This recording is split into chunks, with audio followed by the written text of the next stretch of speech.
Hello and welcome to a DFS strategy video for the 2023 Memorial Tournament. My name is Eric and here at SweetSpotDFS, it's all about trying to hit the optimal lineup every single week, and this week is no different.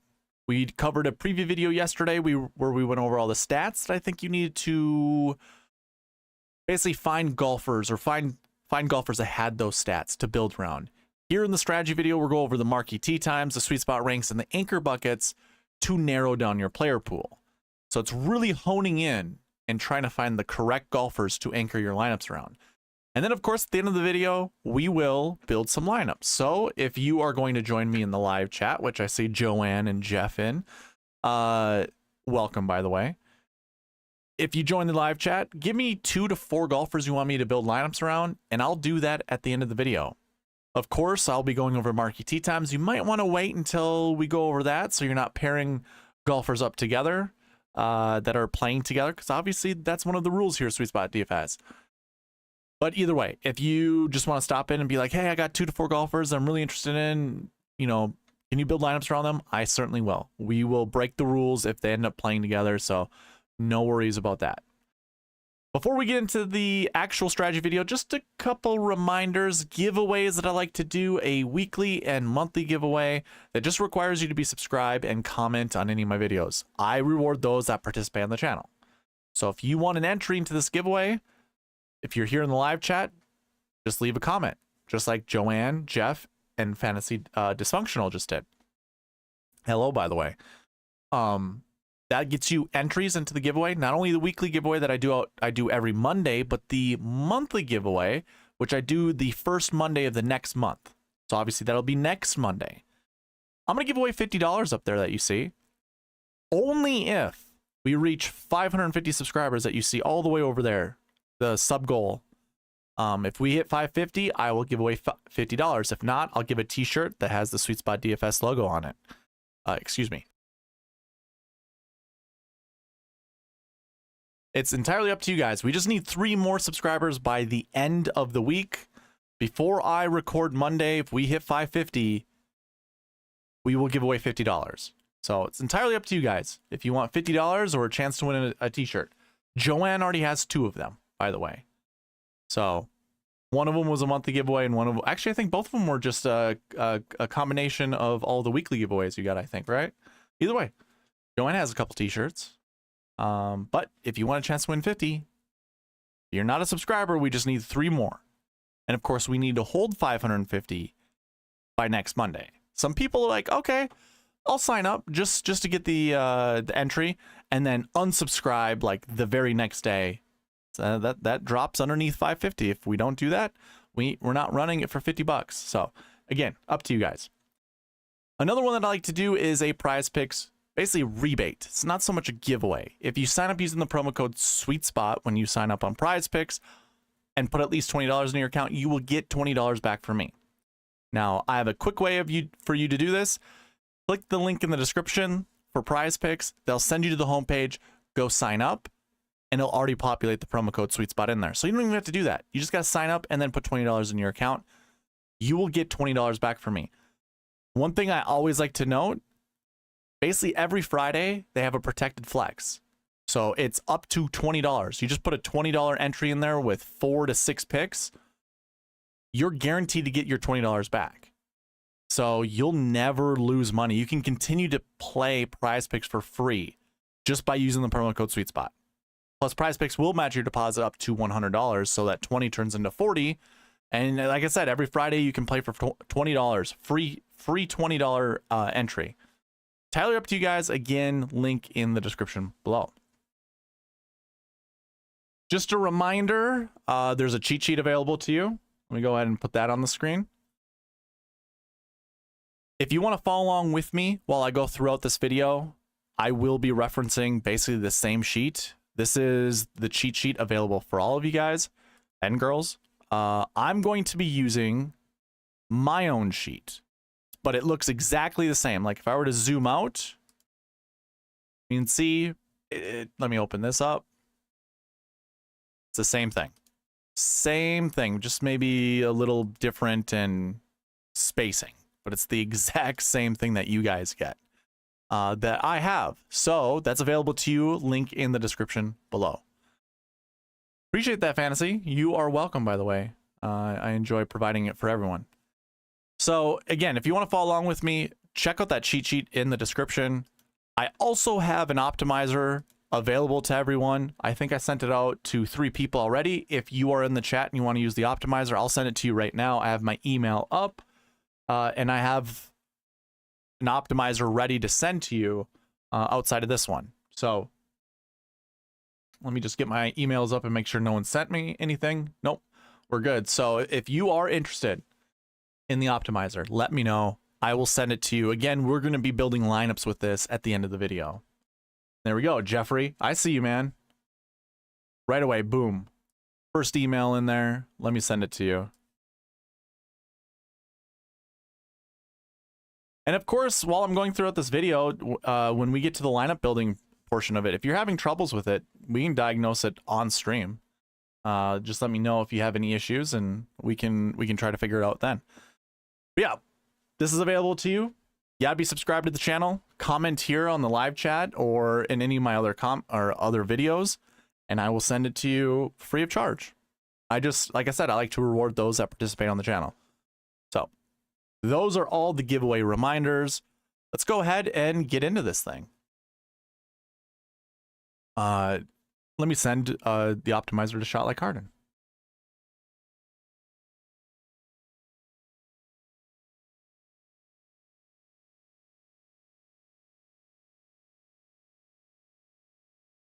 All right, man. I'm sending it to you from one of our last emails that you sent me. Okay, let's go ahead and get in this thing. So we're going to start with the SweetSpot ranks. Now, the SweetSpot ranks are just my own model, essentially. If you want to see what goes into the model, check out the cheat sheet down below. I have everything over to the side of that sheet. So if you just scroll all the way to the right, you're going to find all the point totals that go into it. Just to give you a quick rundown of what my my rankings include. OWGR just separates the best golfers from the worst golfers in the field. There has to be a little gap. We need some kind of separation between them. Otherwise, a lot of these stats can just kind of bring all the golfers closer to each other. So I want a bit more of a separation between the best golfers in the world versus the good golfer, you know, some of the low ranking golfers that are just playing really hot right now. So I like putting that in my model. 100 points goes towards the first ranked golfer, which is Scotty, and then it just goes down from there. You can see John Rahm is number 2. He's only getting a 0.33 point penalty behind Scotty. So the further you get down the line, and then if you're not ranked inside the top 100, you just get 0 points. I think that's how it goes. Or inside the top 300, you get 0 points. Actually, I want to say, yeah, I think that's got to be right. Okay. And then I'm using Bentgrass stats. So if I scroll all the way over to the left, you can see in the course fit portion of my cheat sheet, the one that I have available for you guys, we're just looking at Bentgrass. I could open it up and you guys could open it up on yours. You're just not going to see anything in the other cells where I usually have grass number 2. So we're just looking at Bentgrass. They're pure Bentgrass greens, so why not just use that stat? So I am using that in the model. The best golfer with the best, or I should say the golfer with the best Bentgrass stats is going to get 50 points in any of these columns. So if you see 50, that means they're the best in that stat, or they're within that threshold that gives them the 50 points. Again, I'm not using grass 2. We are using tournament history, which means course history this week, since we haven't been at any other golf course. I am using the PGA Tour stats for bogey avoidance, birdie or better, or driving distance. So that's for the season. I think it goes back to the Fortinet Championship. I am using my own recent form stats when it comes to DraftKings points, recent form average, which is their finishing position over the last 7 weeks, looking at their round by round scoring average, and then basically it's 1 calendar year's worth of DraftKings points, whatever their average DraftKings point is. The best golfer in the field is going to get 100 points. So that's John Rahm. You can see that Patrick Cantlay is very close behind him, and so too is Scotty Scheffler. Then we're doing round by round scoring average. Scheffler is the top in this field, and then it's very close with some of these other golfers. Round under 70 percentage, cut made percentage, DK top 10%. I mean, we got a ton of golfers here that are getting 100 points, which is pretty crazy. And then if any golfers are out, I put a 0. I ended up just removing Taylor Moore. Taylor Moore withdrew, by the way. So you're not going to see him in the cheat sheet. I took him out and I replaced him with Aaron Rye. I did that in my sheet as well. So the bucket system was updated. Everything that relates to that substitution was updated. So everything should be up to date currently on that cheat sheet as well as on my sheet. If you guys do see any discrepancies, let me know, but I'm pretty sure we are up to date. So I'm going to go ahead and sort back by salaries. Now, if you're following along with me, Google Sheets made an update where the normal filter is. You don't click on that to find where the filter views are. There's actually another one that looks like a calculator right to the right of that. You can see all the filters there. So go ahead, put the DraftKings filter on the cheat sheet, on the dream sheet, and let's just sort from salaries top to bottom. I like to really look to see where the last 8K golfer is and what line that corresponds to on the sheet. This would be line 25. Anybody less than $8,000 that jumps up, line 25 and above, I would say is pretty good value, especially for like the 7K range or the 6K range. Likewise, if you see some of these guys in the 10K range kind of drop down, we could probably say they're a little overvalued. Now, I'm not going to keep track of everybody. I just want to show you guys what the rankings look like when it comes to what I have. Now, Scotty Scheffler is number 1 in my model. Patrick Cantlay actually shoots up to number 2 in my model. Jon Rahm's number 3. So 1, 2, 3 is pretty close to their salary ranks. Now, Rory is the 4th ranked salary golfer, but he's 5th in my model. Pretty darn close. You know, nothing to really worry about. The big difference is, I think Collin Morikawa, where did he go? He's $9,900. There he is, right down here. He's actually line 25. This is where 8K should be. I don't think that's a mistake. I understand he's very talented, and when he's actually putting, he's going to be one of the best golfers in the field. I get that. But as he's been playing lately, yeah, I don't mind. Like, he could be 8K. I would rather play him at 8K. This is, by the way, this is a golfer I'm not playing in any of my lineups. And what I mean by that is I'm not anchoring on any lineups. I will have 1 or 2 FOMO lineups, which is the fear of missing out, if you don't know what FOMO means. And that's it. I'll put them in winner-take-all contests and just go from there. I don't need to play him any more than that. And until he shows me that he can turn it around and he can play, you know, good enough, I don't mind if he burns me this week. Like I said, I'm going to have him some winner-take-alls. I'll build some really good lineups. I'll talk more about that strategy when we get to lineup building, because the last 3 weeks I've been very profitable. So we'll talk about that then. That's what I'm going to do with Collin Morikawa this week. Otherwise, I'm just not going to play him. Talking about some of our values, though, Keith Mitchell, $7,600. He jumps up past that 8K threshold. Emiliano Grillo, last week's winner. Now, I don't know how I feel about Grillo this week. You know, I do think he's more of a veteran than... let's see, how do I want to word this? I'm comfortable playing him after a win because he's just been on tour long enough. I don't think that really took it out of him, you know, winning that tournament. So I don't mind going back to Emiliano Grillo. Going to our next one, Tom Kim, by the way, $7,900 seems like a really good value. He's obviously dipped in DraftKings pricing. I like him this week. I think this is a good price. $8,200 Thagala seems like a pretty good value as well. $8,400, or I'm sorry, that was Clark. $8,400 Thagala, that's pretty good. And then Adam Scott, by the way, number 6 in my model. I don't know how many of you watched the preview video, but Adam Scott is a part of a bucket that's just not great. Like, it's him and Ricky, and we want one of them. So if you like Scott more than Ricky, this is perfect for you. If you like Ricky over Scott, probably just ignore Scott because it's a bucket. I can't remember if it was the last year 4 bucket. Let me double check. Yeah, so last week 4, there were only 3 golfers in that bucket, and the projection's really low. So it's like 0 to 1, but remember, we want a 2-point buffer all the time. So I don't know. I don't know how I feel about it. I do like Scott this week. He's been pretty safe as of late. So that's all I'm going to talk about with the rankings. I don't really, I mean, actually one last thing.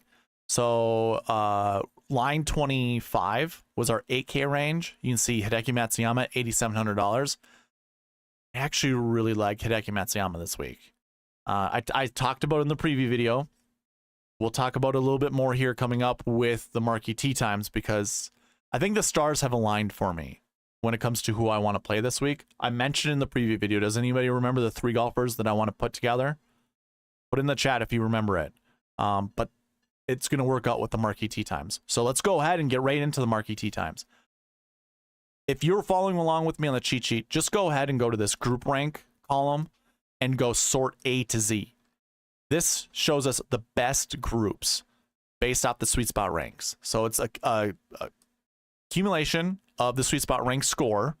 Whatever's the lowest is group 1. And then it's rank ordered from there.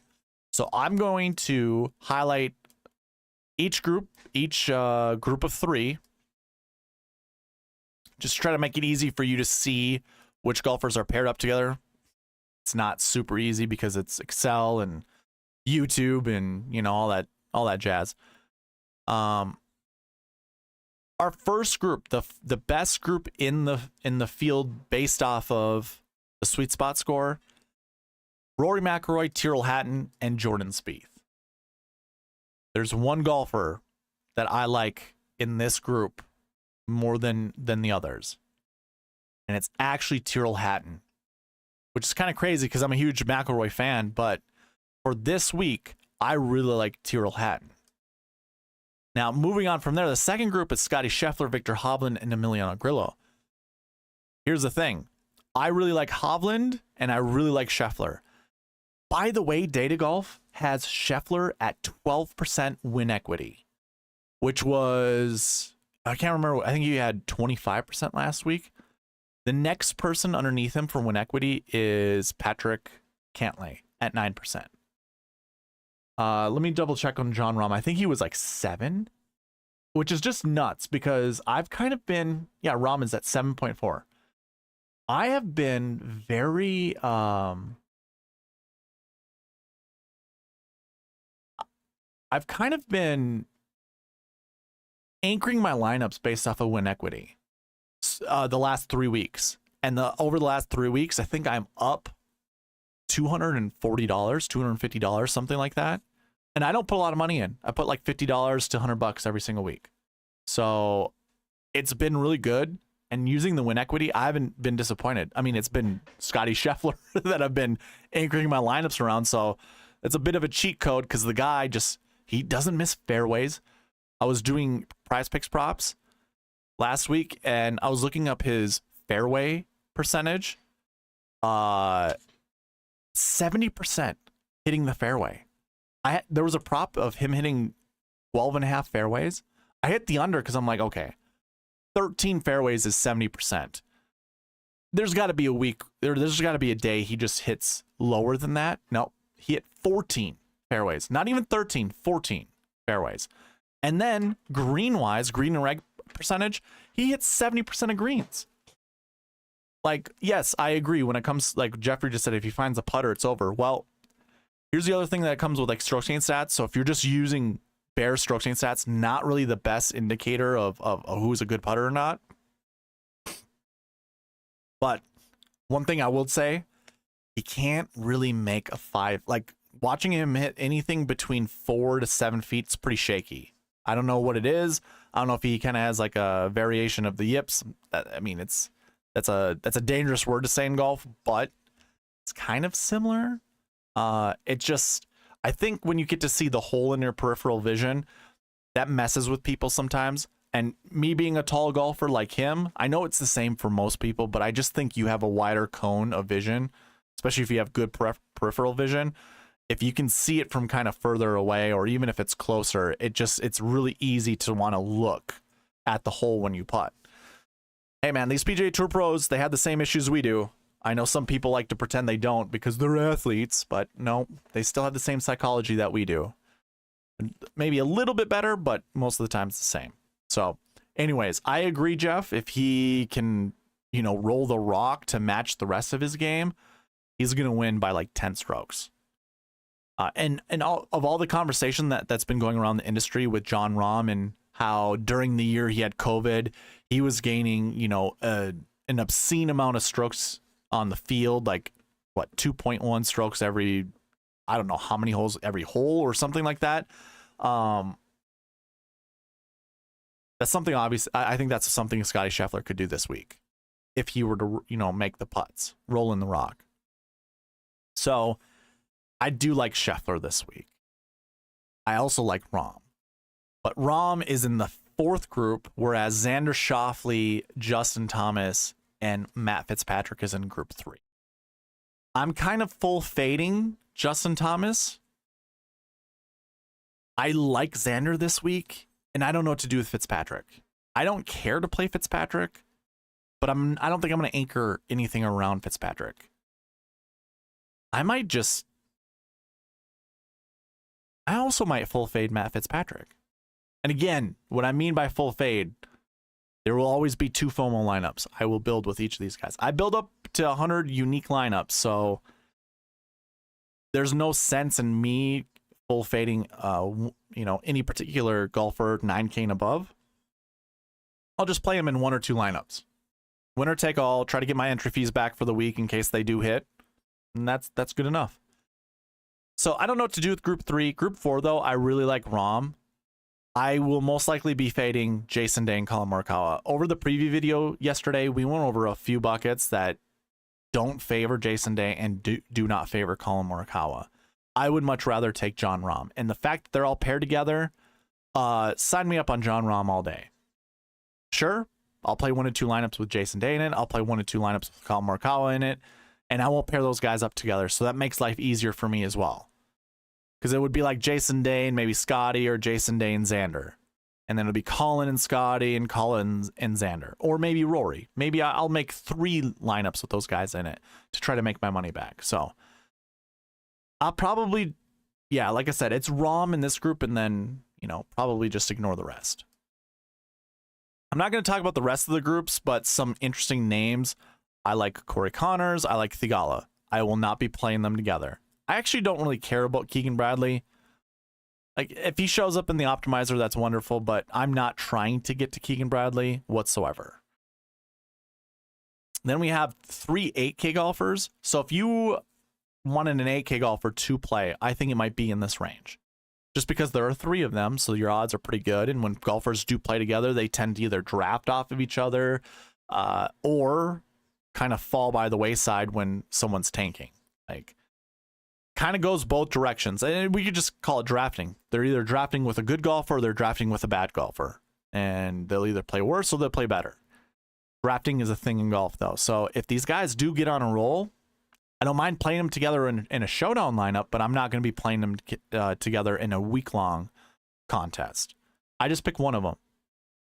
You know, Sam Burns did pretty well last week, considering his PGA Championship wasn't that great, but he still finished, what, inside the top 6? Something like that, top 10, top 6 at the Charles Schwab Challenge. So I don't mind going to Sam Burns, Siwoo Kim, or Ricky Fowler. That's great. But remember, don't play Ricky and Adam Scott together. That's kind of the rule because of a bucket that we talked about in the preview video yesterday. The next one, I don't really care for. Tom Kim is probably the most enticing golfer because he's $7,900. You know, remember, I think the new saying that I have is 7K is the glue that holds the 10 and 6K golfers together. And I'm actually finding way more importance in the 7K range than any of the other salaries. Having 1 or 2 7K golfers is very important. I think very paramount when it comes to building lineups. So I'll talk more about that when lineup building. But last week, I tried to find a couple trends with some of the 7K golfers. I found Grillo that way. Putnam was doing really well for a while. Harris English, Brendan Todd were doing pretty well. So I'm going to try to go over some trends with the 7K range again this week. I also did it for the PGA Championship. And I think we hit on one of those 7K golfers. Either way, we'll go over that during lineup building. So I don't mind any of those golfers, Kim or Kitayama, but probably not Wyndham Clark. Although he's 12th in my model, so that's pretty good. The next group's really interesting. Cantlay, Matsuyama, and Horschel. I will not be playing Billy Horschel. I don't care. Hideki Matsuyama, on the other hand, he's kind of got my... when I was looking at salaries and I was kind of thinking about putting lineups together, I kind of already had a trio of golfers I wanted to put together just based off of salary. And then I went over the preview video, and those trio of golfers were in a lot of the anchor buckets. Like, I knew what the anchor buckets were going to be. Well, now that it comes to the marquee tee times, you know I don't like to put golfers together. And I actually forgot to mention this rule. I go over marquee tee times every single week because every single week we see 2 to 4 golfers from the marquee tee times inside the optimal lineup. They're also never paired together in a group. So my rule is select 2 to 4 groups and then find one golfer in each of those groups to pair up together. So I'll just go ahead and say who I like.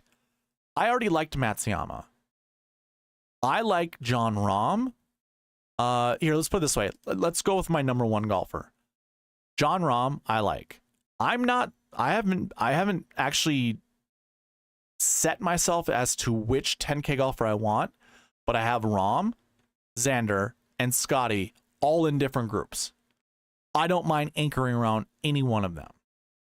Now, I haven't figured out which one I want to do it with. However, I think I probably put Scheffler over someone like Rahm. And oh, by the way, well, never mind. I won't get there. I also really like Patrick Cantlay, which I know a lot of people do. So I just highlighted 4 10K golfers. It's pretty easy. Rory's up there, but here's the thing. I'm not going to play Cantlay because I like Matsuyama. And I'm not going to pick Rory because I like Tyrrell. So I can start my 10-9-8 start that I always advocate for, 10-9-8-7-7-6. I can go Hatton at 9K, Matsuyama at 8K, and figure out which one of these 10K golfers that I actually want to build my lineups around. Now, salary relief, it will be Xander. Xander at 10-2 gives me more salary relief. However, I don't know if that's where I want to go. Xander seems like a pretty decent choice. I really like Rahm, and I really like Scheffler. And I really don't like anybody else in Rahm's group. Like, I wouldn't play Jason Day or Colin Morikawa to go with, Tyrrell Hatton or Hideki Matsuyama. Maybe I will. Maybe I will now that I say that, because, you don't want to, screw yourself or, in superstition, gyp yourself, I guess. So I really haven't figured it out, but I really like Scotty as a 10K golfer, and I also really like Jon Rahm. Those are kind of my 2 leans right now to go with, like, Hatton and Matsuyama. And it doesn't leave us a lot of money to work with, by the way. But it's kind of where I'm thinking about going. So with that being said, with the marquee tee times that you see on the screen, if you want me to build some lineups for you around 2 to 3 of these or 2 to 4 of these golfers, let me know in the chat. I'm not going to talk about this last one with Benny Ann, Denny McCarthy, and Patrick Rogers.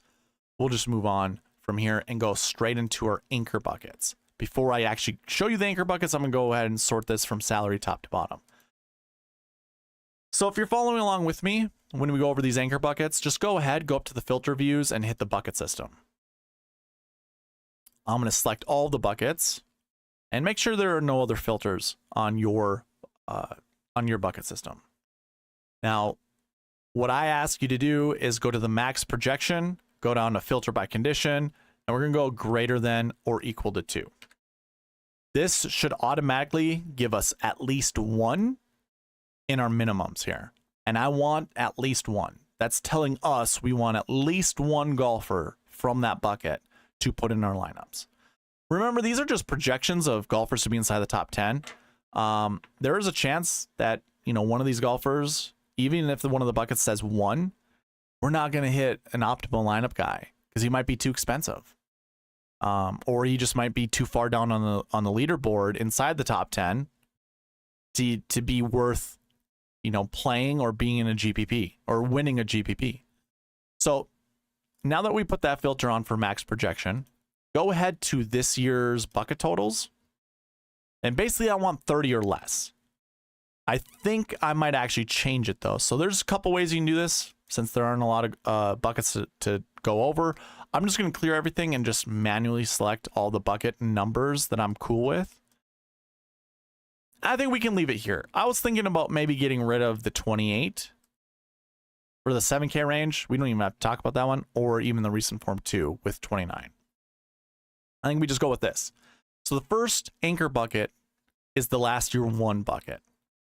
So if I go ahead and check the dream sheet, clear everything out of the last year bucket and just select one, this is our first anchor bucket to discuss. And it's got the 10 or the 4 10K golfers. I should actually say it doesn't have Scotty, but Rahm, McIlroy, Cantlay, and Schauffele. Those are all golfers I think we want to play. Hard pressed not to play one of them. So I think if there is one you want to select, it's probably there.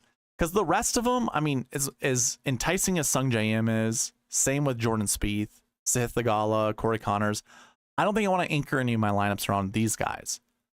But the 10K golfers up here, I'm pretty cool with anchoring around those guys. So I don't have to talk anymore about that bucket. I think I know where I want to go there. When it comes to course history 2s, we want somewhere between 1 to 3. So let's take a look at the golfers there. Make sure that you're selecting everybody in the last year bucket. So we're basically clearing out that filter and then going to the recent form 2s. So let me just double check. Yeah. Course history 2s. Yep, I knew it. So we go to the course history 2s and we have Rory McIlroy and Xander Schauffele. They were in the last year 1 bucket, by the way. That's the other anchor bucket. So those two guys are showing up right then and there. So too is Jordan Spieth and Corey Connors. Now you basically can just check anyone that's a last year 1 would be from the buckets we just talked about. So it would be those 6. Just because they're in multiple anchor buckets doesn't ensure they're going to be inside the top 10. It just increases their chances. I say that every single time that I talk about multiple anchor buckets that a golfer's in. Maybe that just gives you a little bit more confidence playing someone like Xander or Rory. I mean, that seems pretty enticing going with Rory this week. But if you like Corey Connors or Siwoo Kim and this gives you enough, ammo to do that, by all means do so. I mean, if you want to anchor around one of those guys, I think that's fine. So that's course history 2. I personally don't have any choices other than like Tyrrell Hatton that I really like. Again, Xander and Rory are considerations that I'll end up making. I would probably lean towards Xander, but I don't know. I feel like Rory could be a good play this week just because he'd been playing kind of poorly. This could be something he can come back from. I don't know. We'll see. But that is your second anchor bucket to talk about. The third one would be recent form 2s, which is one of the filters I had already put on.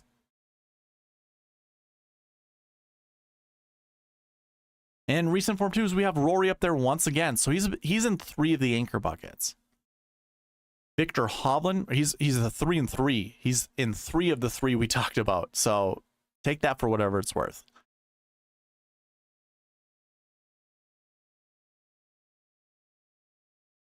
Victor Hovland's at 97, Justin Thomas at 92, Sung Jae Im at 91. Yeah, I don't necessarily care too much, but then I have the Hideki Matsuyama, who I've obviously talked about liking from the preview video. Tyrrell Hatton was in that course history 2 bucket, and then in the last year 1 bucket, we had Scotty Scheffler in there. So I could easily go that route, or I could pair him up with Rory.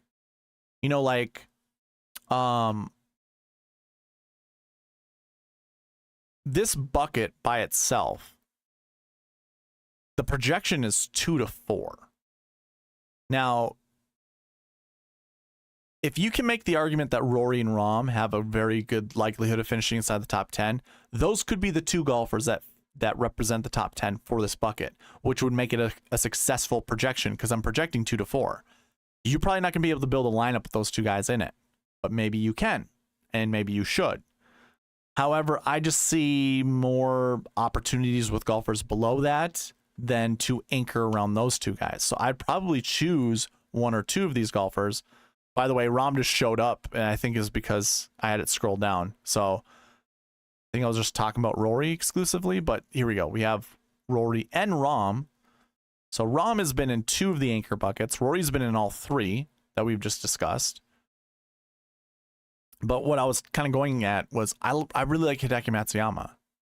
So I could go Hideki from this bucket, this anchor bucket. The last one we just talked about with Course History 2s, we go with Tyrrell Hatton there.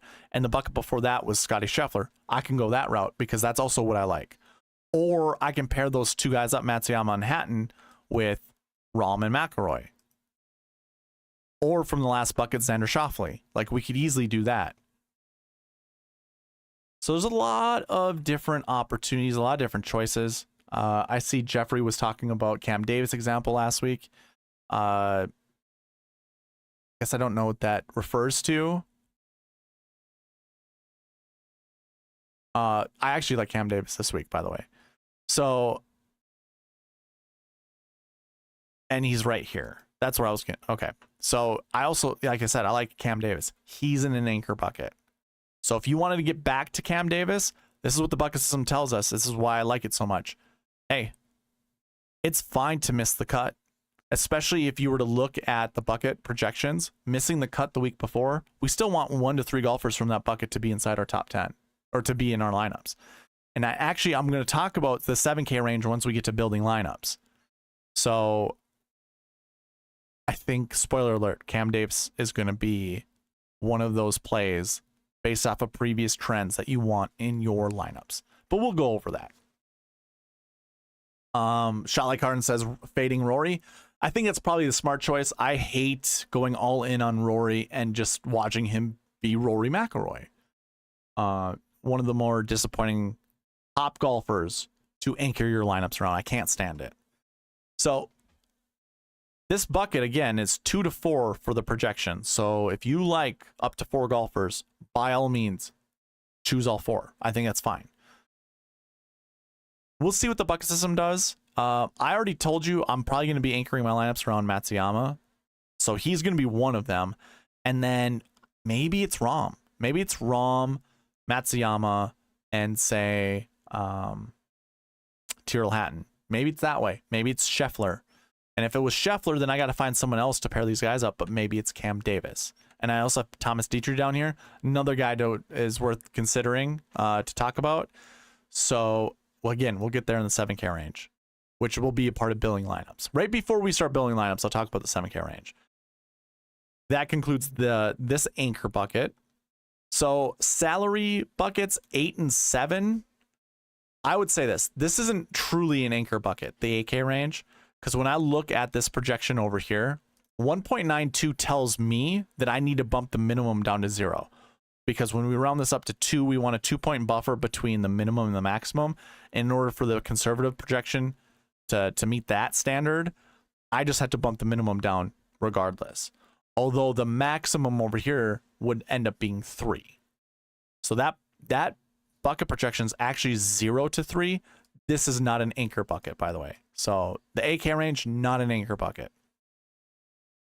The 7K range, though, is an anchor bucket. And I think that's where I want to, I mean, again, the last 3 weeks I've put a more emphasis in trying to find the correct 7K golfer than I have in any of the other weeks. And I don't know if it's just coincidence, but the last 3 weeks have also been my most profitable weeks. Minus, I mean, the stretch of weeks that I've had, these 3 weeks have definitely been the most profitable.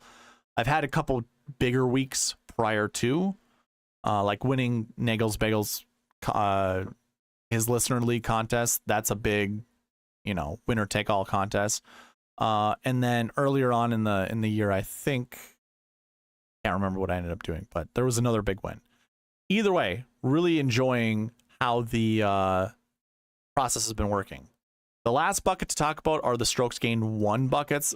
This is where all stats are positive. I haven't had less than 2 in the years that I've done strokes gained data, which goes back to 2018. No less than 2 to be inside the top 10. But a max of 3 in the projections 2 to 4. So it works out perfect. 1 to 2 always in the optimal lineup. 1 to 2 inside the top 5. We have 25 golfers there. Now, an easy way to do this on the cheat sheet Just make sure you have all the filters removed or cleared out. Just sort A to Z from strokes gained bucket, and you have your strokes gained 1 here up at the top. The projection, like I said, is 2 to 4. But we've only seen like no more than 2 in the optimal lineup. So maybe that's the best way to think about it, is don't select more than 2, which might be a little difficult. I guess maybe 3, in my opinion, would be fine. We do have some of these top guys. Like I said, I like Tyrrell Hatton, and I want to pair him up with either Jon Rahm or Xander Schauffele.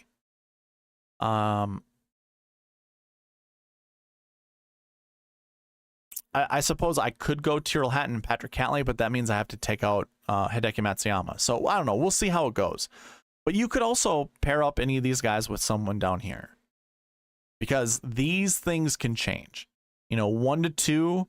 Sure, we've never seen a max of 2 or a max more than 2 from this bucket to be in the optimal lineup. Same goes with top 5s. But there's always a year that it breaks the mold. So it is definitely possible. I don't know if that's where I would go. Like, I really like Thomas Dietrich and Ryan Fox down here. Adam Svensson, when I was building lineups before coming on, before joining you guys live, he showed up in a couple of lineups. So Svensson seems like a pretty good 6K play. I probably don't care about some of these guys down here. Ricky Fowler has my interest, but I really like Tyrrell Hatton this week. He's 8th in my model, very decent price tag. And like Cantlay, McIlroy, Schauffele, Rahm, I think that's where I start my lineups, which I'm sure everyone else is. Pretty close. By the way, did you watch the past optimal and GPP winning lineup section of the preview, or just watch that video on its own? Very balanced builds tend to be your optimal lineups, your GPP winners, and a lot of the sweet spot optimals, or the realistic optimals. So it might be worth it to, you know, maybe do something like Xander at 10-2, or maybe even drop into the 9K range. You know, like maybe start with Hatton. Maybe it's a Hatton and Jordan Spieth week, or a Hatton and Ricky Fowler week. I don't know.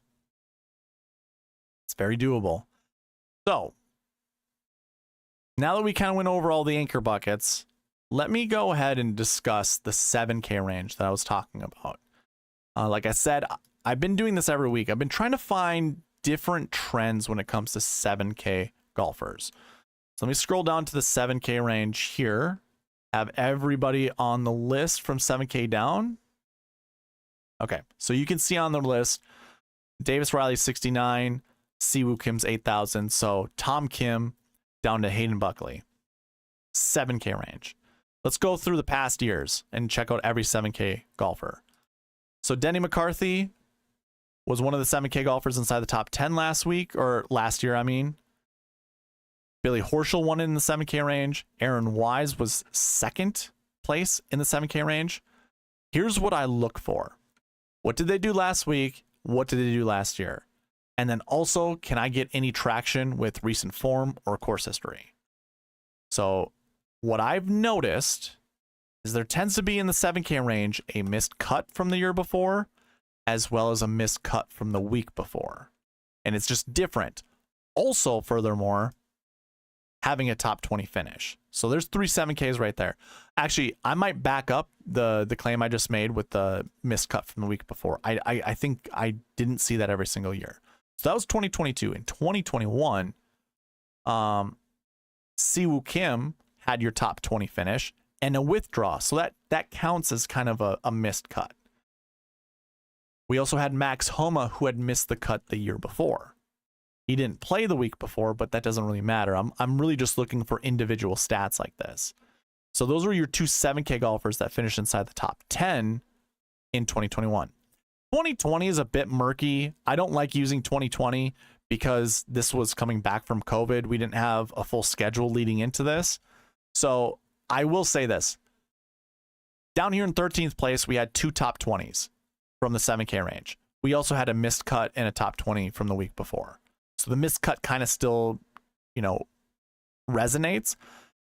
$7,200 Kevin Na didn't have anything here, but if you take a look at his recent form and course history, if you've been following that as I've been going through this, very spot on. You're seeing like that 40 to 60 range for recent form in the 7K range to be pretty, it's been prominent every single week that I've been going through this. Again, 2020, not quite sure how I feel about that. Go to 2019. I'm just going to go ahead and highlight the 7K golfers inside the top 10. So this week we actually didn't have, or that year, 2019, we didn't have 7K golfer with a top 20 finish inside the top 10. But Benny Ann, as well as Kiradek Affy Barnrat down here did in 17th place. That's probably good enough still to win a GPP to have one of those guys there. Have to just mark that because it goes hand in hand with what I'm kind of discussing. Furthermore, Billy Horschel had a missed cut in the 7K range. So too did Jason Duffner. And then we also had some top 20 finishes the week before in the 7K range. So all things to consider. 2018, kind of the same. Kyle Stanley here, $7,600, had a top 20 finish. Patrick Cantlay, by the way, had a missed cut the week before. And if you want to find some missed cuts from the year before in the 7K range, we come down here in 13th place, just still doable for winning a GPP.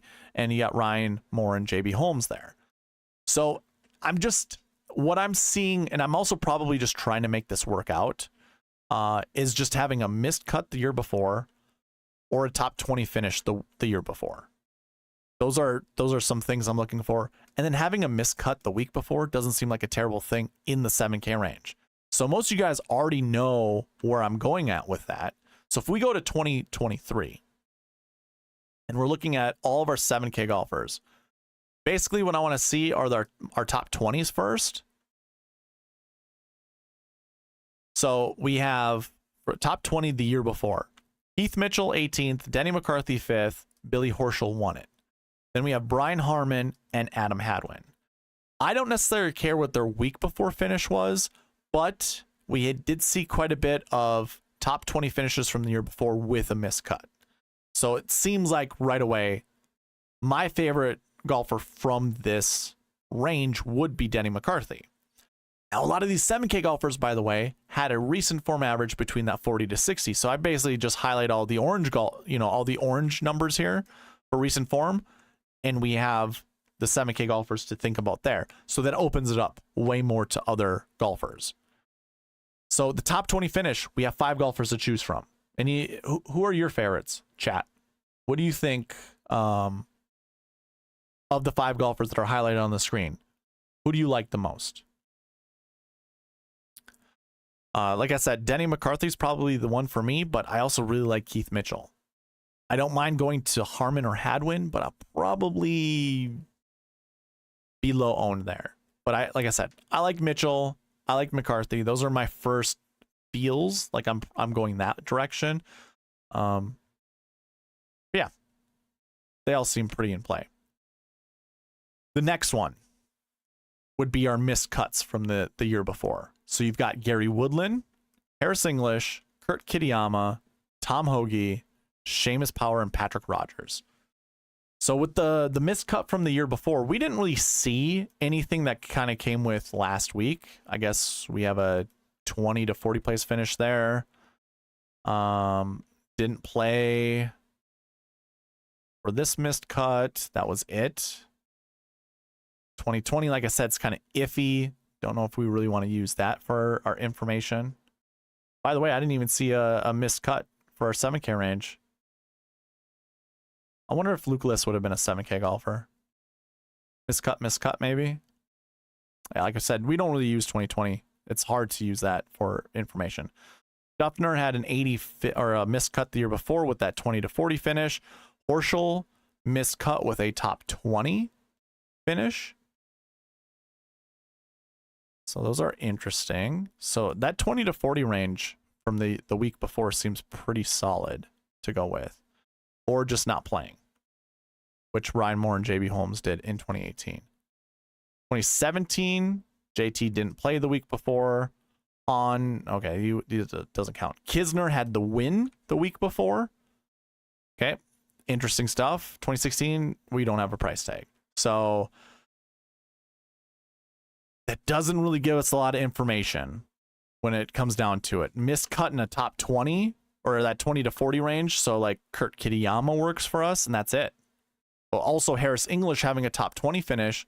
I believe he was one of those guys that did it in one of those years, having a missed cut the year before in a top 20 the week before. So, hey man, that could also work with Harris English, or just not playing. Seamus Power, Gary Woodland, we're looking at you. I don't think I would write off Tom Hoagie, but not really caring for Tom Hoagie. Kind of same goes with Patrick Rogers. I don't know. Did any of those 7K golfers just have terrible recent or terrible course history? McCarthy kind of did, kind of that red that you see there, but 40 to 60 for Horschel and Wise. 2021. Oh, another one with 60 and then that 40 to 60 range. Pretty decent course history there. 2019. Nothing like we saw in those previous years. Pretty good course history. 2018. Pretty good course history. Patrick Rogers with that 60. So he's like kind of the only outlier there. In 2017, some more 60s. So that's also interesting. So 2023, what do we got? Tom Hoagie in the 60s. This is a Tom Hoagie week. I think we cut out Power and Kitayama. I think those are just golfers I'm not considering. So really that leaves like Woodland, English, Hoagie, and Rogers. So right here, Hoagie, English, and Woodland. So 4 golfers there to kind of go with it. To go with the other 7K golfers that we just chose. Cam Davis, by the way, was not one of those golfers I chose, but I also don't mind him. He had that the missed cut the week before. So that can also play here as well. But you could probably get really different building your lineups this way, right? So the other names that like we were just discussing were Mitchell, McCarthy, Horschel, Harmon, and Hadwin. Interesting. So I don't mind. Like I guess my first feels when it comes to this is Keith, like Keith Mitchell or Denny McCarthy, to go with Harris English or Tom Hoagie. That's kind of my first leans. I'm kind of liking a lot. I also don't mind Patrick Rogers down there, by the way. So like doing something like Keith Mitchell and Denny McCarthy to go with Patrick Rogers seems pretty solid. What do you guys think about that? You think that's crazy? Is that crazy talk? Or how are we feeling about that? Let me catch up with chat. I'm done with the 7K range, by the way. Those are the, I guess, 8 golfers to consider in the 7K range to anchor around or to consider playing. That's just for me. I think that's how I'm gonna go. Let's see here. Barry R goes, "What's up, everyone?" Barry, nice to see you in the chat, by the way. Liking Cam Davis also this week. Can you run some Lingmerth and Rye lineups later? Ooh, are these your 6K golfers? I like it. Fantasy Dysfunctional. I like the player takes that you have. Trying to adjust this for underdog rankings. Ooh, I like that. Davis was in multiple buckets, but didn't pan out last week. Ah, yes, Jeffrey, that's right. That's something that Shot Like Harden and myself, like every single week that I talk about this stuff, it's one of those things we've noticed. Like when I first started streaming or creating these YouTube videos, what I would do is find these combinations and say, you have to play these guys because they're in all the buckets, only to be disappointed, like getting a missed cut or a withdraw. And it's like, okay. And then it evolved into well, there's the individual buckets that still hit every single week. Maybe we don't just look at combinations of buckets together. So with so much conviction, like it has to be that or nothing. Like, no, we can pull from this bucket, we can pull from that bucket, so on and so forth. So yeah, kind of, yep, to your point, Cam Davis was in a lot of those buckets, didn't pan out. that's what it takes. But last week, the buckets were 35 out of 36 correct. So it ended up working out. The buckets worked out.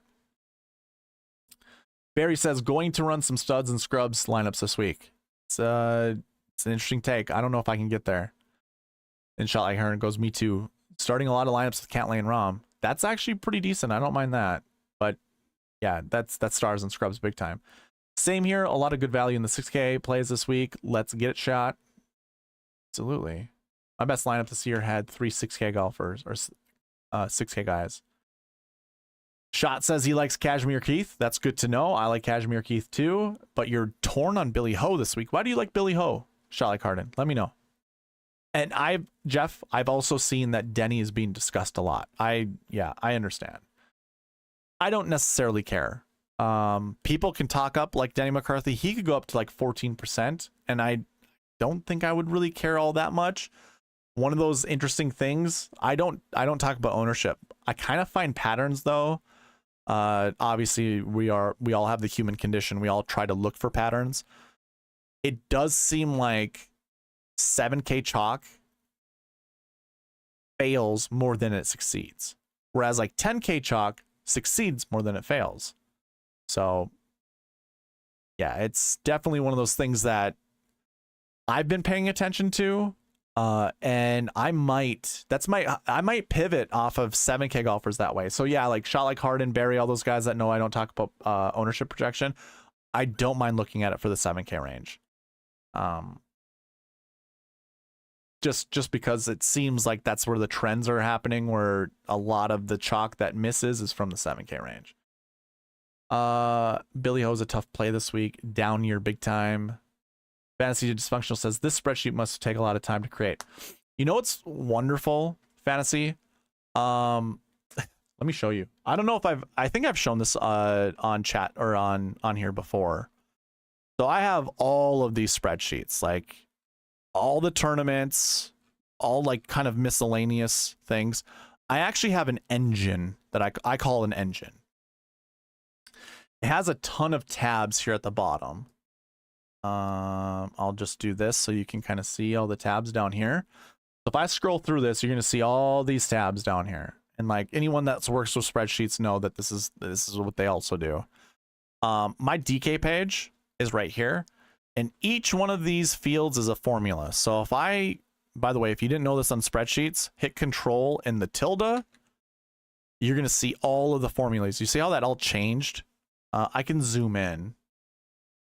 So these are all VLOOKUPs essentially, or they equal something. These are all being pulled by the different spreadsheets, or yeah, the different spreadsheets that I have on this workbook. So all of it are formulas that pull from other things. Because I did used to manually update this every single week, and it actually took somewhere between like 4 to 6 hours every single week to update it. And then I got smart. I kind of learned how to automate it. So now the only automation the only manual work I need to do is put the strokes gain stats in, which I have a whole other spreadsheet for, part of the database that I've been building. And I pull that all into here. That also gets thrown in there. The recent form tab that I've kind of been showing you is from here. I have all of the finishes for all the tournaments right here as I go through it and make your eyes all dizzy. So all of this is all the results. That gets pulled into all of these fields here. Again, this also has a ton of formulas in here. Yeah, I just learned how to work smart. You know, I also put the course history every single week. So I have, let me just connect this back up here. I always have a course history tab for all of my tournaments. I pull that into my engine. I just call this my input sheet.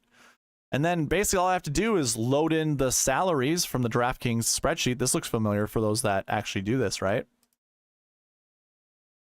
If you were to download this from DraftKings, this is exactly what it looks like. So this tells me if the golfer's in my database. I also have kind of a little reminder up here of all the golfers in my database. So now what used to take 4 to 6 hours takes me like maybe an hour to 2 hours, something like that. The grass stats is another thing that I actually have to pull from a different spreadsheet. So this is probably where a lot of my time for the spreadsheet takes, but yeah, it's not faked. I don't fake any of this stuff. This is all authentic data. Everything, to my understanding, is correct. I fine comb this every single year, every single week, just to make sure everything is correct. So should all be good for you. And then that's what I also applied to the spreadsheet, or the cheat sheet, as well as the optimizer. It's all there for you. Okay. So Shot Like Harden says, I love Hoagie this week, second shot course. Yeah, hey man, Hoagie seems like a pretty decent play.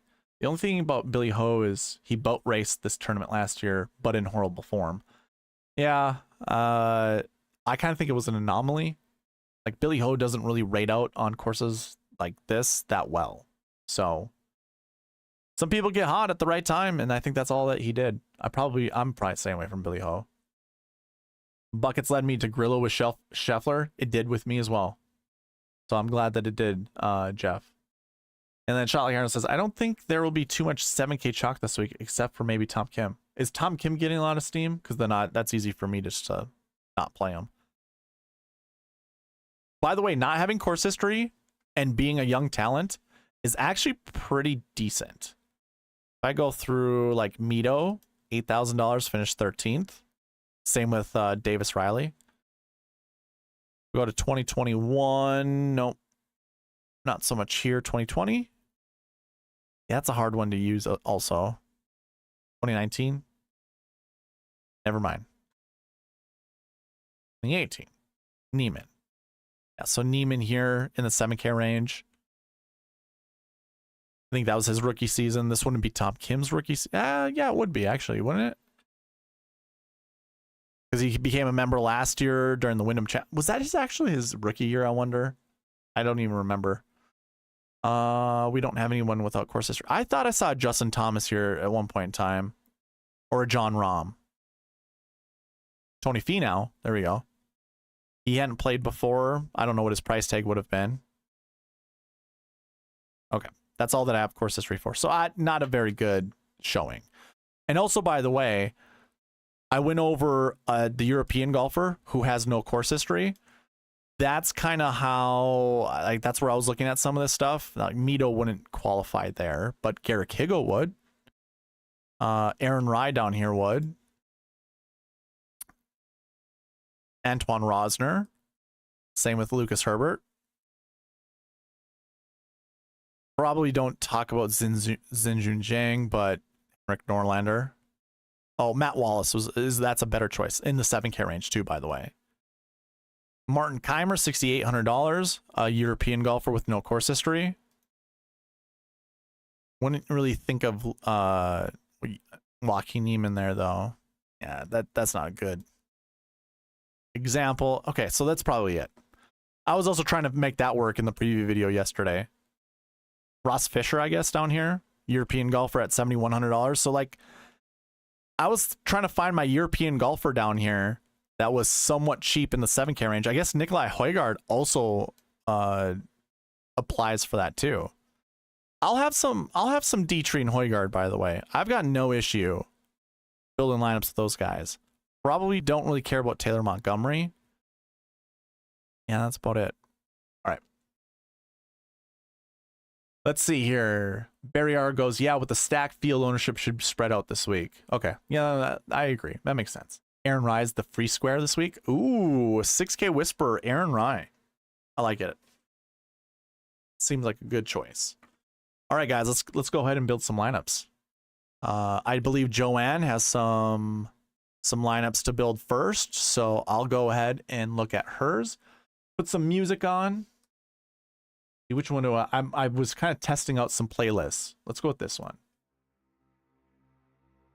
Let me know if it's too loud. Also very thirsty, so let's get a drink.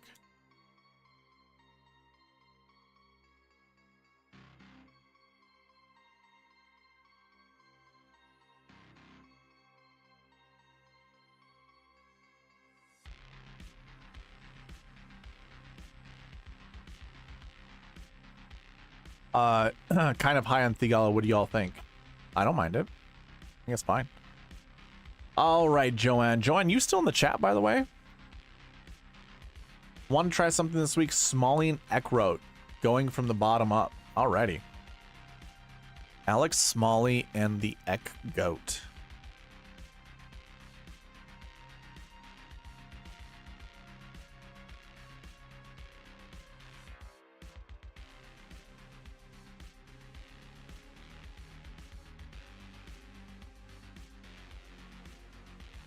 Two 6K golfers. Okay, Joanne, I don't mind this. See how we'll see what this turns out. Dave S, what's up, man? Sepstrock is my favorite 6K Sepstrock is my 6K fave. I don't mind that whatsoever. Sure is, Barry. Actually, yep, this is the pomegranate one. Good eye. I also have the orange one here too, which I'll be opening up soon. And also a bottle of water, because you can never have too much hydration.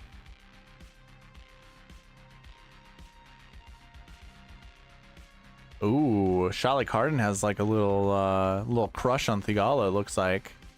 He acknowledges me when I yell at him. Look at this lineup with Joanne, by the way. Rom, yep. Shoffley, yep. Those are plays that we like. Smalley, Eckroat, McCarthy, we already talked about, in Grillo. I don't mind Grillo. How about this? Let's take Grillo out, because I want to see if one of the other 7K golfers hits with this.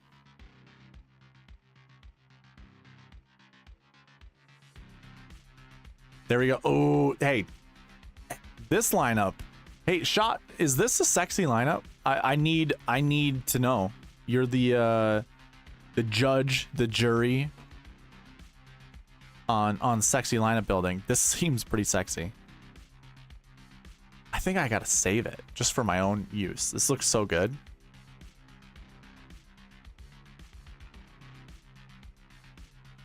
How cool would it be if like the first lineup we build is the GPP winning lineup? That'd be awesome, right? Dave S with Team No JT.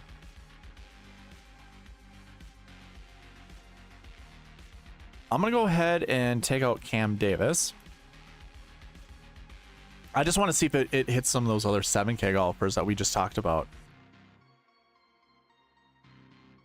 The Korean Cowboy. How are we feeling about the Korean Cowboy? KH Lee to go with McCarthy. I don't mind it. Still being stubborn and not choosing the other 7K golfers that we talked about, like Tom Hoagie's right above him.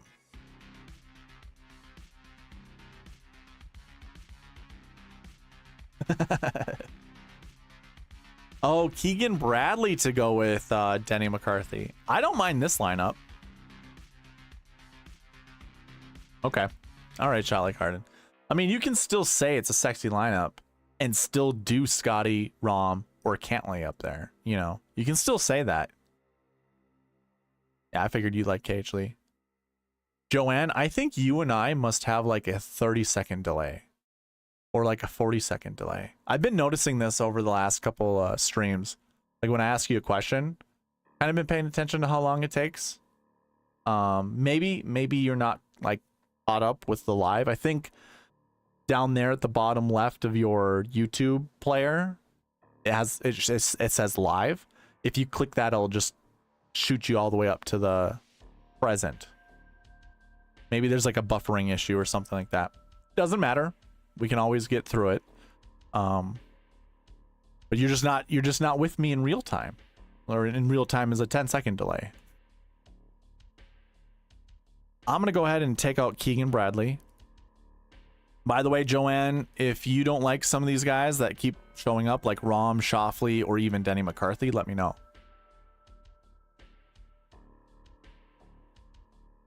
Oh, I do not like Taylor Montgomery. The optimizer's just being stubborn. What if I go ahead and just... I know, like Shot Like Harden, I know you, I know Joanne, I know you like... I know you like DGen75, Degenerate75, and I know he has a hatred for Patrick Rogers. but we're going to go ahead and lock in Patrick Rogers. Jeffrey goes, so group is the same tee time groups, correct? Yeah, these are the marquee tee times. The numbers that you see on the optimizer are the marquee tee times. I have a rule written down here. You can see this column here is all about the marquee tee times. So I have a rule that says don't select more than one. That's what I have in this max column. And then when it comes to the actual, like, all groups together, I have a rule set in here to select at least 2, no more than 4. Because guess what? That's the sweet spot process. This is what I advocate every single week. Choose 2 to 4 groups in the marquee tee times, select 1 golfer each. So that's exactly what's written right in here. So that's how it works out with these numbers. Now, if you're going to modify it on your own end, I would highly suggest not to, because it goes groups 1 through 10. But there's nothing down here for group 10. It used to be right here, but I ran out of code. Excel only allows you to write so much code. And unfortunately, I couldn't write anymore. So I had to kick one of the groups out so I could do a max here. And also AM, PM. I like having this as kind of a stopgap because I don't want 6 AMs. I don't want 6 PMs. I really don't want 5 of one or 5 of the other. I don't care for those weather stacks because, again, I analyze the optimal lineup every single week, every single year, every single tournament, and there's never been 5 or 6 golfers from one weather wave in the optimal lineup. I chase the optimal. That's my whole shtick. I understand, like Big T during the Players Championship won a GP. He won the Millionaire Maker by putting all 6 of the golfers in one weather wave. Guess what? I think there was a 60 or 70 point gap between him and the optimal lineup, meaning you could have built a better lineup pretty freaking easy, but it was a bloodbath that week. His lineup just was better than yours, better than mine. But there were 3 golfers in the optimal lineup that week, as well as 3 golfers in the AM wave, 3 golfers in the PM wave in the optimal lineup for that tournament. So I don't like to do anything like drastic, like 6 of one or the other. But all the other bucket conditionals are in here already. So if you want to tame some of these down, you certainly can. If you just want 1 recent form 2, you certainly can. I don't think it really matters. But anyways, Rogers. Okay. So the stars and scrubs approach, you can't really do Rogers with like John Rahm and Xander. This is interesting. I'm gonna go ahead and say no to Sung Jae. Alex McCullough goes, hey man, would you mind sending me this week's optimizer? I'll rewatch the stream tomorrow at work. Yeah, absolutely, dude. I will send it to you.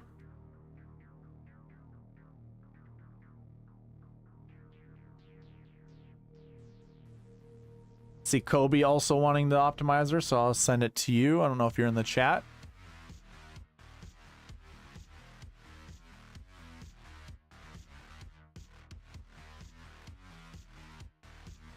Let's see here. Alex. Where's our last email, Alex? Found it.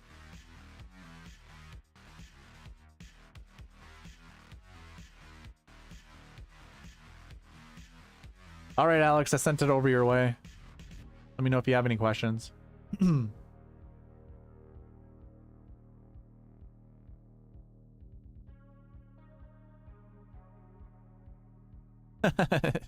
I imagine, Joanne, you're saying no thank you to to Rogers. Hey, man, don't let DGen75 convince you otherwise. I think what did Aaron Rodgers? What did Patrick Rogers do last week? Wasn't it good? Didn't he play all right? Oh no, finished 57th. Okay. Okay.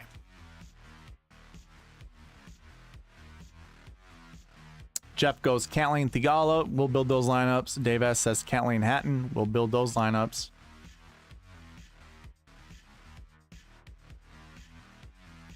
Okay. Chris Kirk and Benny Ann to go with Smalley and Echout. You're welcome, Kobe.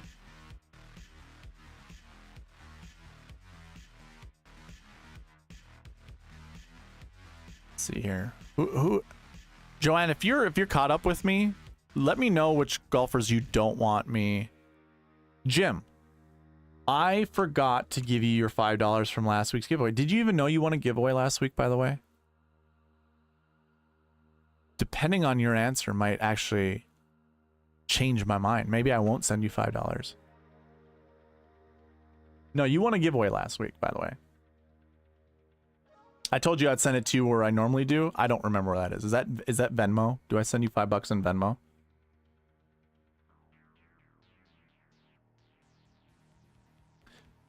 Can you tell me who the last one is, Joanne?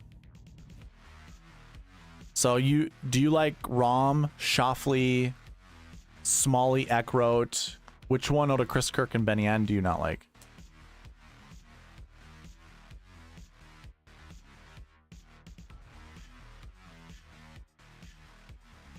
Here, Jim, let me see if I can find, now that you're here and I'm reminded of it. I think it's Venmo, isn't it?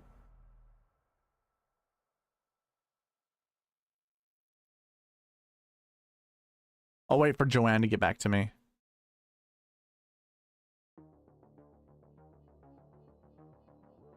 There he is. Jim Lemoyne. I got you, man.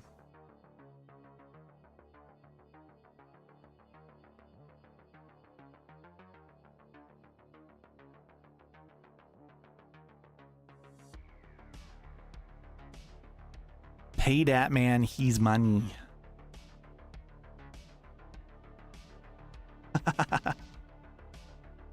Come on, Jim. You can't be saying stuff like that.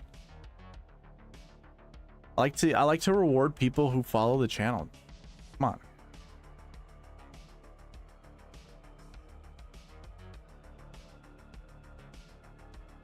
I like the Kirk and Fox better. Did Kirk? Okay, so let me take out Benny Ann then. We'll see if Fox shows up. By the way, all the people that I'm sending the optimizer to, you can obviously create your own strategies when building lineups. I personally like just to anchor around 2 golfers. And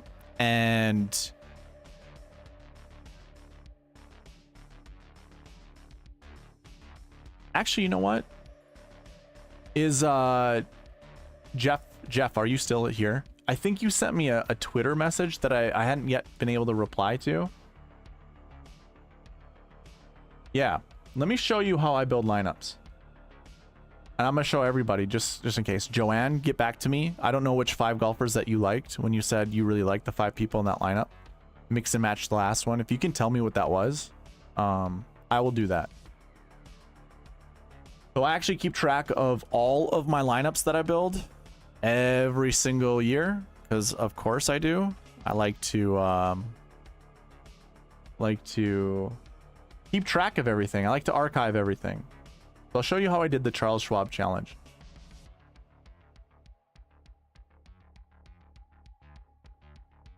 Did you hit it into the woods or something, Jim?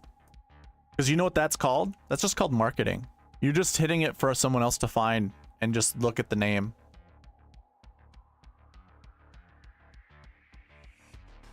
That's how I look at it, because I also hit my own golf balls. And if I hit it in the woods, that's just marketing, man. It's just marketing.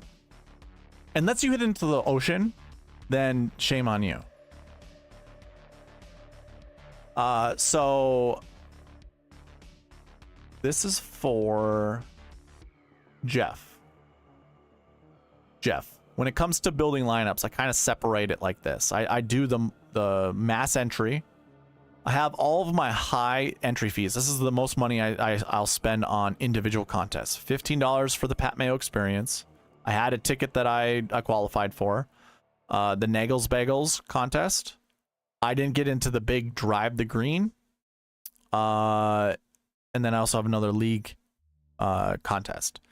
Then there are 10 $1 contests. And then I entered into 40 or 50 of the mini maxes. With 50 of these, this is where I get like kind of really narrow. Let me just open this up a little bit so you can see who I anchored around. Scheffler and Rose in most of mine. I also really like Scheffler and Fleetwood. I had a little FOMO with Spieth. I built 5 Spieth lineups with Scheffler in the Minimax, but you can see most of them started with Scheffler Rose, Scheffler Fleetwood. This is where I got really narrow, and basically all the rest were built with the optimizer. Then in like the quarter arcade, that's when I kind of got different. So I went Victor and Jordan, because Victor and Jordan weren't one of my favorite combos. So I just put them here. Same goes with Victor and Rose and Victor and Sungjae. I didn't really like any of my Victor Hovland lineups, so I put them in the quarter arcade. And then I also went like Scotty Scheffler and Sam Burns, put these in the dime time. And some of the other miscellaneous combos that I put together. But I usually build my lineups with 2 combos in mind. And then I've got some qualifier tickets that I did. These are all the same lineup. You can see they're the same golfers. This was actually pretty good. Look at this. Emiliano Grillo was there. But I had Sung J M and I had JT Poston. So that didn't work out. And then this is what I've just came across. This is what I absolutely love. Winner take alls. These 25-cent, $50 winner take alls. You can see I have them grouped by 3s. Well, they're the same lineup in every single one of these 3s, all by 3s. So I had a Scotty and Sungjae lineup. I didn't care to play Sungjae with Scotty, but I did in this winner take all. So let's say Scotty and Scheffler do well, or Scotty and Sungjae do well with the golfers that I chose to play with them. I'll win 150 bucks. That covers my entry fees.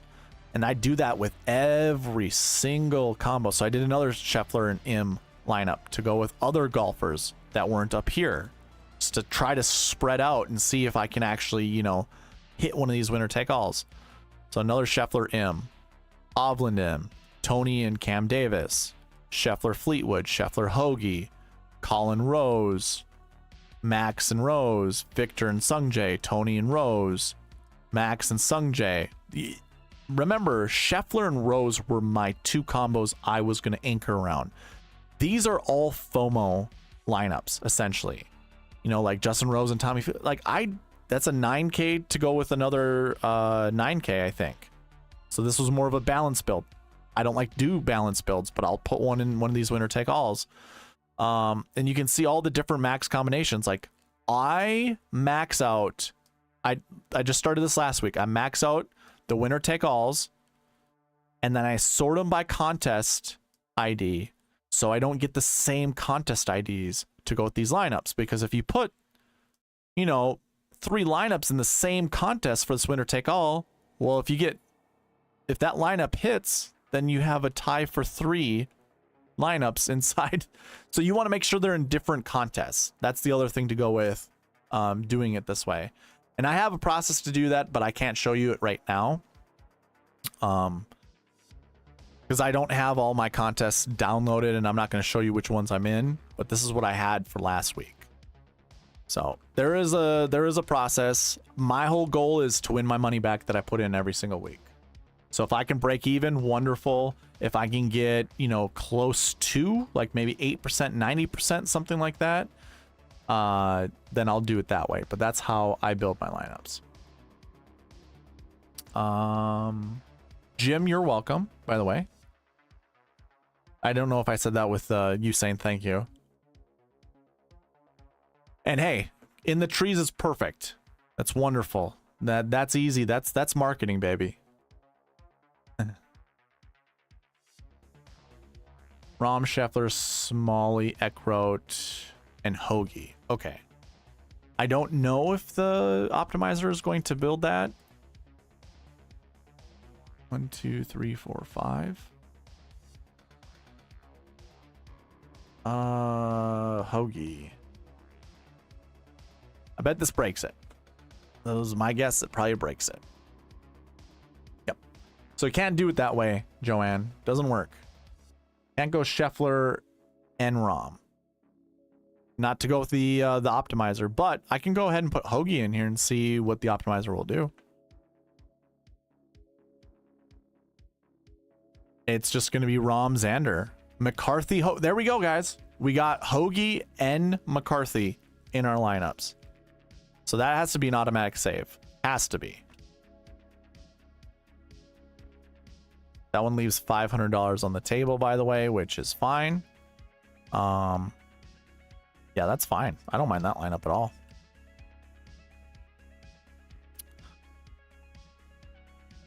But yeah, let's see. I just want to make sure. Hoagie was in the missed cut bucket, and McCarthy was in the top 20 bucket. Yeah. We're good. This is a good lineup. But I'm going to go ahead and remove Denny from being chosen. Select someone else. I'll put Kirk in there too. Jim, those golf balls aren't cheap, man.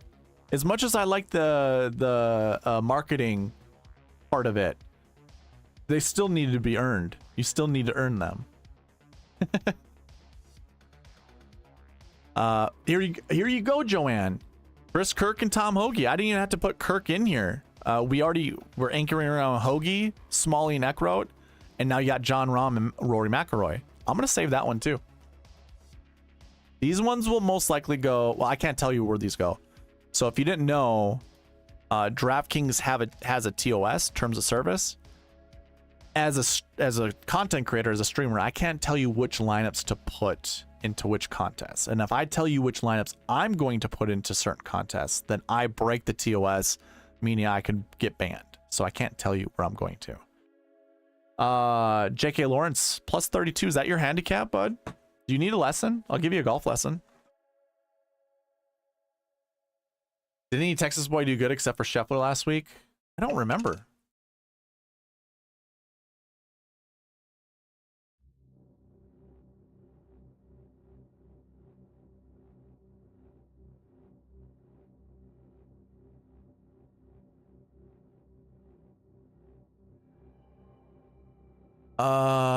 Scheffler. Oh yeah. Michael Kim's a Texas boy. Sammy Burns calls Texas home. Although you went to LSU, obviously. Mark Hubbard's a Texas boy. By the way, these stats were updated the beginning of last year, so they could be outdated. Maybe they had moved, but we got some Texas boys there. I believe Paul Haley's in England, and so too is Harry Hall.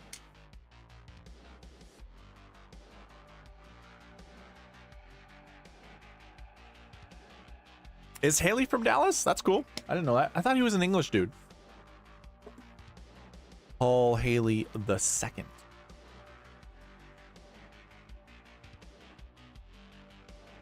Well, JK Lawrence, I mean, I started my adult life working in the golf industry. It was my goal to give lessons for a living. So I still give lessons to this day. It's just I don't work at a golf course anymore. I'm a financial systems analyst at another company.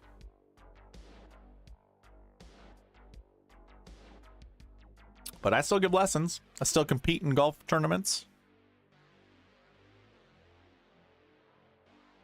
Let's see here. What were we doing? We're building lineups for Joanne. Let's see here. So it said, did any Texas boys do good? Jeff goes, oh, okay. I've just been doing one lineup double ups, so I need to add lineups and play multiple contests. I didn't mean what everyone meant. I don't. Okay. So GPP it stands for guaranteed prize pool. So when you go to DraftKings and you look at all the contests, I think it says GPP. Let me double check. Like when you go to the lobby, then I go to golf. I suppose tournaments. So anything that has like total prizes with a G, meaning guaranteed. I guess what is everyone's feelings with GPP? In my opinion, it's anything that has a guaranteed prize pool with over 1,000 people. That's kind of how I feel a GPP is, but that could be different amongst other people. I think it's just a tournament. Any tournament that has a guaranteed prize pool is a GPP. So when I'm on here, it looks like the smallest GPP.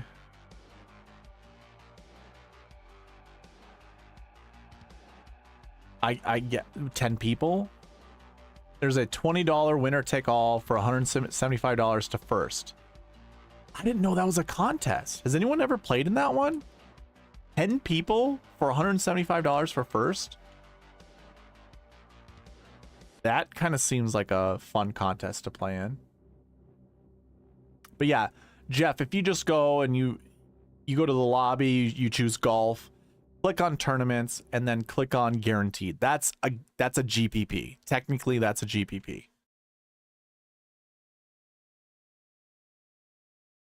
All right.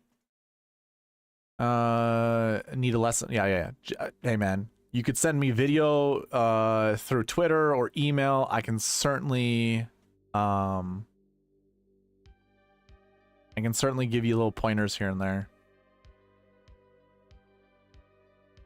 Let's do a trend for a lineup on me. Oh, Haley went to school at Highland Park? Okay. With Scotty? Paul Haley went to school with Scotty Scheffler. I might be thinking of Paul Haley as a different golfer. I don't remember Paul. I thought Paul Haley was an old guy. 35 years old. And you're right. He was born in Dallas, Texas. I thought he was like an Englishman.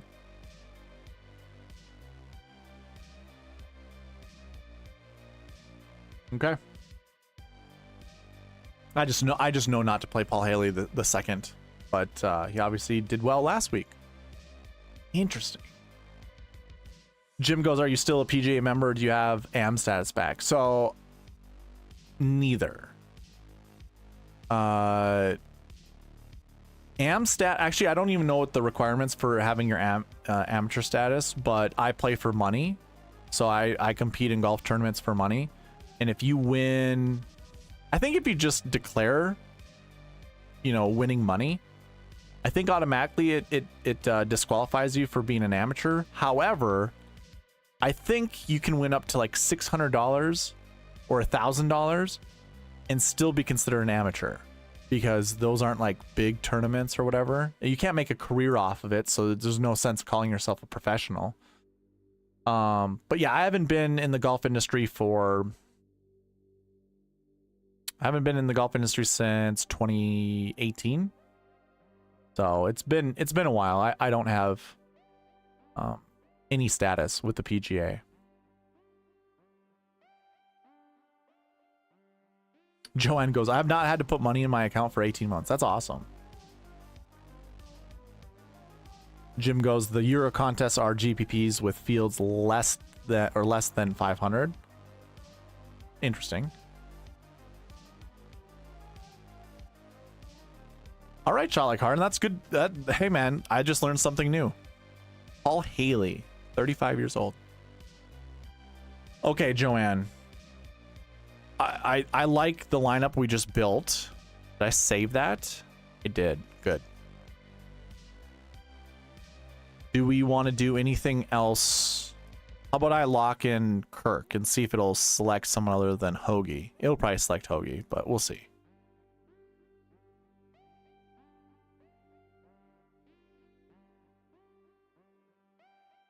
Oh, Keith Mitchell. Yeah, we're saving this one too. I basically just like close that down really fast so you can see the lineup. But Rom, McElroy, Keith Mitchell, Chris Kirk, Alex Smalley, and Austin Eckroat. It's pretty good. Pretty good. Okay, we're going to go ahead and check out some more lineups. Hope that helps, Joanne. If not, we can build some more lineups after some of these other ones. Let's see here. Who is the first one after Joanne?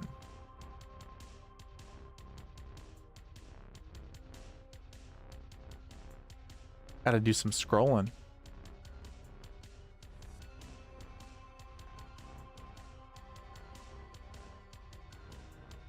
Smalley Eckroat, yep. Okay.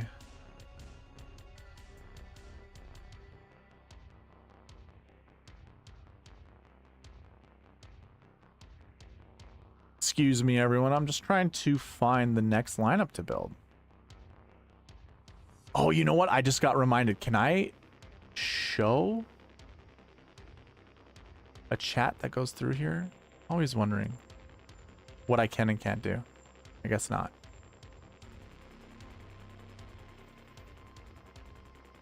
ROM chat. Okay, I saw that one that you sent me. There was other lineups before that. Oh, yeah, there we go. I got him. I found him. Found him. Cantlay and Thigala. Okay. Barry, I know you did lineups, but I think you... Was it you next, though?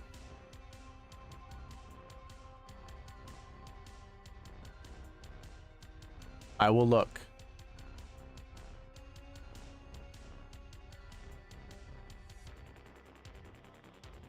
Yes, you did. Okay, my apologies. Aaron Rye and Lingmarth. And then the next person up is Jeffrey with Cantlay and Thigala. Gotta find that one. Where is it? Okay, got it. Got it. So Rye is all the way at the bottom because he was an add-on or an add-in. So we're going Rye and Lingmarth. Take me to your leader, Lingmarth, right? We all know where that's from. I hope. Wow, guys, way at the bottom of the list. Woof. Our jokester's back in town.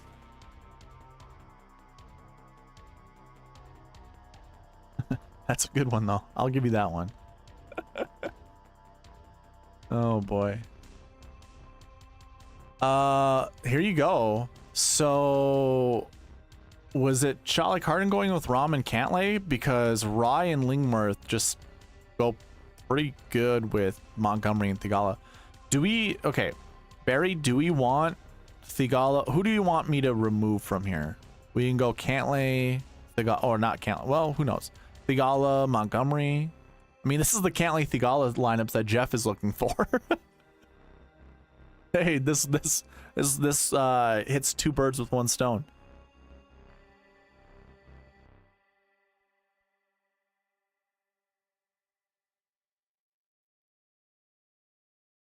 Surgeons keep our hearts beating.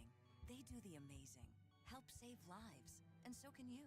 Your CSL plasma donation can help create 24 In message. I'm gonna see what this does. What does this do?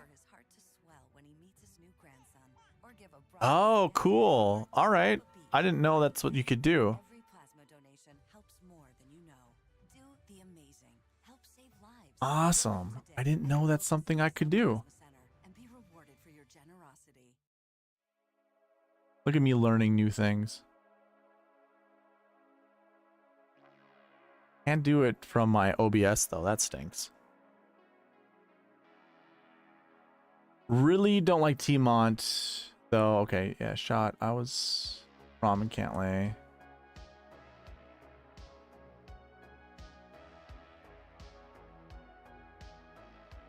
Do you you like Thigala, but you can take him out along with Monty? Do you just want me to take out Monty first and then see what if Thigala shows up? Because hey, the bucket system works off of combos, so if that, you know, maybe taking out Monty doesn't allow you to get to Thigala. Kim? I don't know. We'll have to take a look. We'll put those. We can put a lineup together a little bit later with those three golfers in there.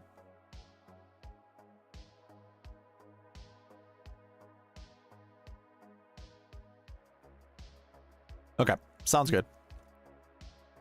So I'm gonna take out T-Mont.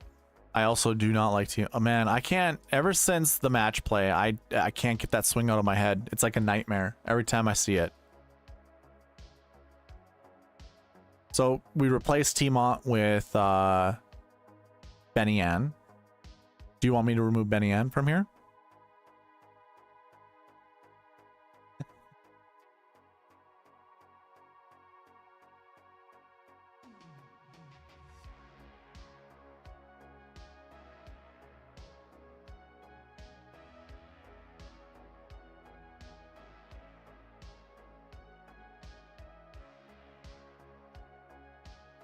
Oh, this one just showed up? Okay, we're going on to the next one.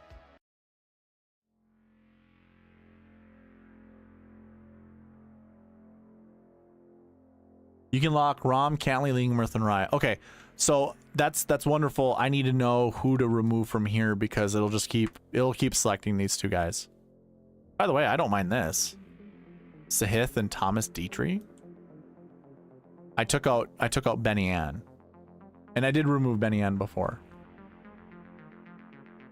I'll lock this one.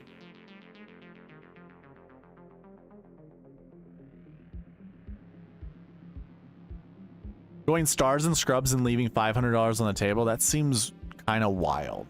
That's... Hey, did anyone watch the past optimal GPP wing lineup section? That was $1,700 on the table was your typical optimal lineup every single week or every single year. Not every year, but pretty darn close.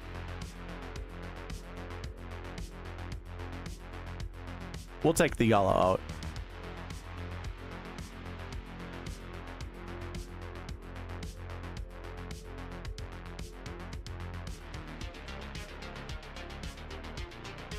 So this one goes Patrick Cantley, Xander Schauffele, Hovland, Thomas Dietrich, Lingmerth, and Aaron Ride. This is stars and scrubs, and I'm saving this one.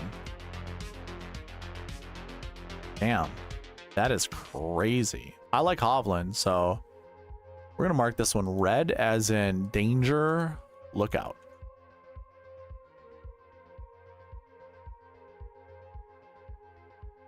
You said to lock in Rom and Cantley, so how about we just do that? Probably gonna break now. It didn't.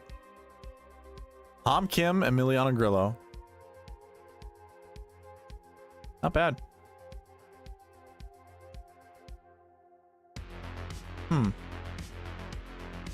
I don't think I can save that one though. I'm gonna remove Grillo.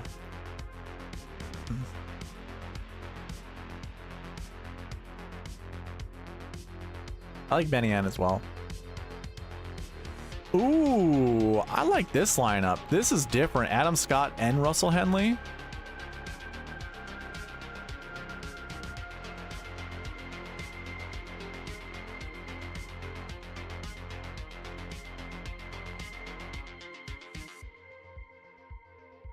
Probably put that in a winner take all. I like that. Joanne says, like Rom, Cantley, Smalley, Eckroat, McCarthy. Mix and match the last man. Nice lineups. Thank you. Okay. We can do that.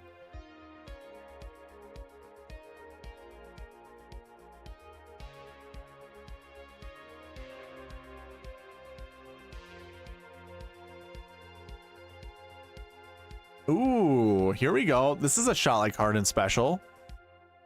Rom, Cantley, Burns, KH Lee, Lingmerth, Rye. This is your lineup, right? This has to be your lineup. Well, the fact you can get to Burns to go with the Korean Cowboy, I know you like the Korean Cowboy. I'm just gonna keep this one because it has way too much synergy. Like, you know, we don't have Byron in the chat, but we do have two of the Three Stooges in here, and two of them together, like Rom and Cantley, and obviously Rye is the free square of the week, so that means Shot Like Harden has to play Rye. Lingmerth is questionable, but then we've got Burnsy's. We got Shot Like Harden's Burnsy in there, and then also KH Lee. Yeah, I knew it. Big Sexy. I knew it. Okay. Well, with that, then I'm just gonna keep it here. I think this is where we end that lineup, because or that core. There's just no getting better than that, in my opinion.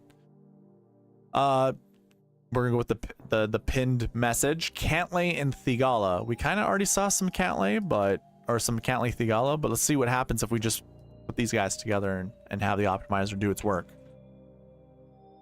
This is Jeff's contact, or his choice. So it starts with Cantley, then goes to Theegala, Scott, Grillo, Kirk, Benny Ann. By the way, tell me who you want removed. Every time I hit run optimize and a new lineup pops up, if you can be quick and just be like, hey, remove that guy, I will do that. I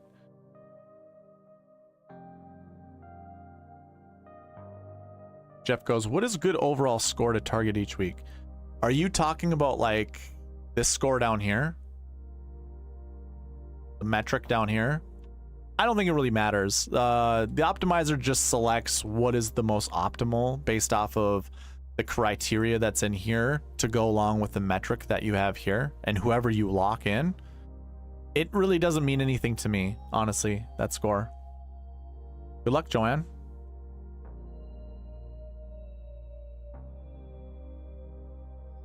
Oh, Chris Kirk is already, he's getting the boot anyways.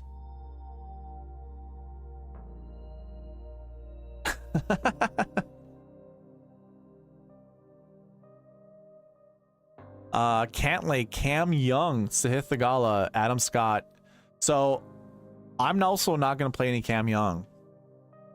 This one I will have in a winner take all, because I just don't see myself getting into Cam Young, and this one seems pretty solid. So we're also going to go with red for danger.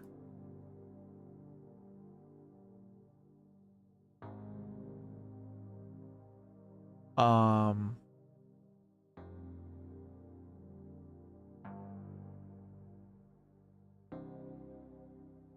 going to go ahead and lock out Buckley.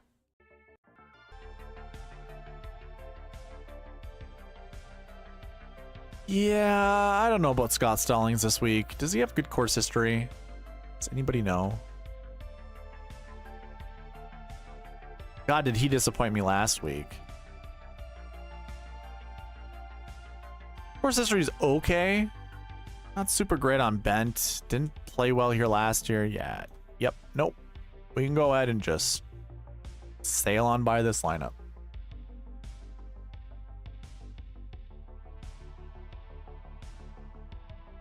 You want Young and Buckley removed? So Buckley was removed, but I can certainly remove Young. Cantley, Young, Theegala, Scott, McCarthy, and Brennan Todd. Ooh. That's a close one.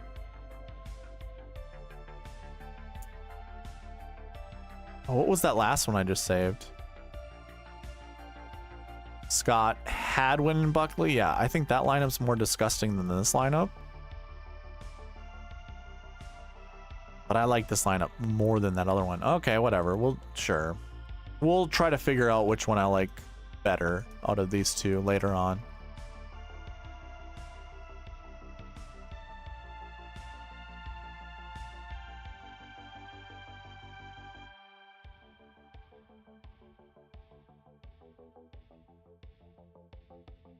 Cantley, Im, Theegala, Scott, KH Lee, and Akshay Bhatia. It's pretty solid. 10-9, 8-8, 7-6. That works. Got no issues with that lineup.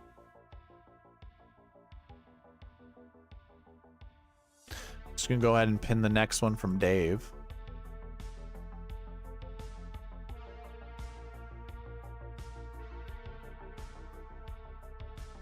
This is a pretty good, like, I want to say conservative lineup, but balanced lineup. Cantley, Fowler, Theegala, Scott. Remember, I don't want to do Fowler and Scott together. Yeah, I mean, it looked good until I saw Fowler and Scott together. You can certainly play them because the bucket is actually, the actual projection's 0 out of 2, but there are only 3 golfers in that bucket, so the likelihood that there's going to be 2 or more, pretty low. See what happens when we run it again. Steven Yeager's getting the boot out of this one. Cantley, Im, Theegala, Scott, Tom Kim, and Troy Merritt. Don't care for Troy Merritt, but hey, that's not terrible. 5 good golfers, and then Troy Merritt. Ooh, JT showing up in this one. Cantley, Thomas, Theegala, Scott, KH Lee.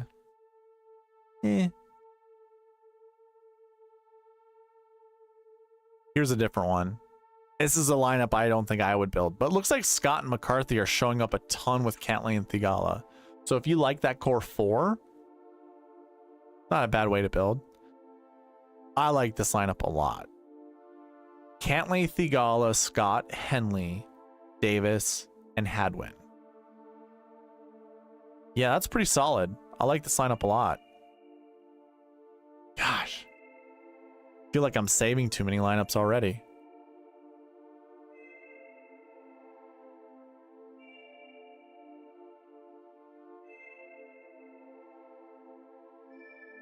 think I just need to figure out which one I want out of those three. Which one I like the most. I think I like this last one a little bit better, but difficult.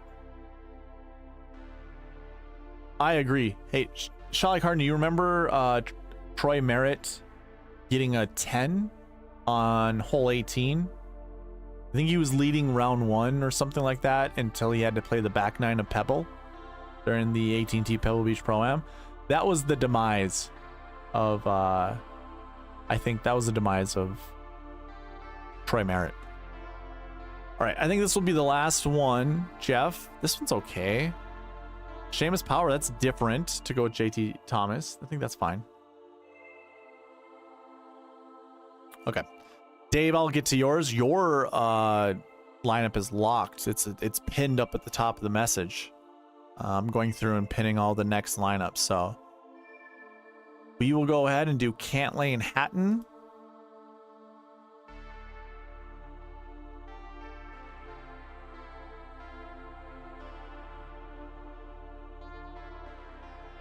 Interesting. Cantlay, Hatton, Thigala, Mitchell, Benny Ann, and JT Poston. That's not even me locking anyone in.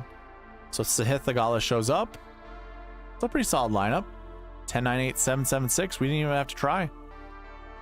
Ooh. I like this lineup a lot, by the way. Hatton, Cantlay, Thomas, Mitchell, Buckley, and Putnam. Dude, I don't know what it is. I hated Putnam at the beginning of the year, but for whatever reason, I kind of like him.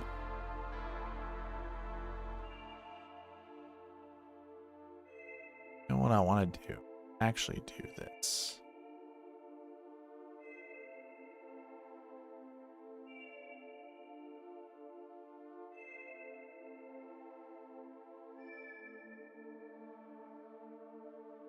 Cantlay, Hatton, Thigala, Grillo, Mitchell, and Stallings. Like it, minus Stallings.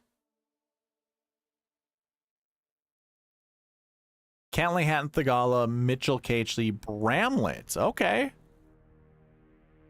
I like this lineup. We're saving it. 10, 9, 8, 7, 7, 6. That one works.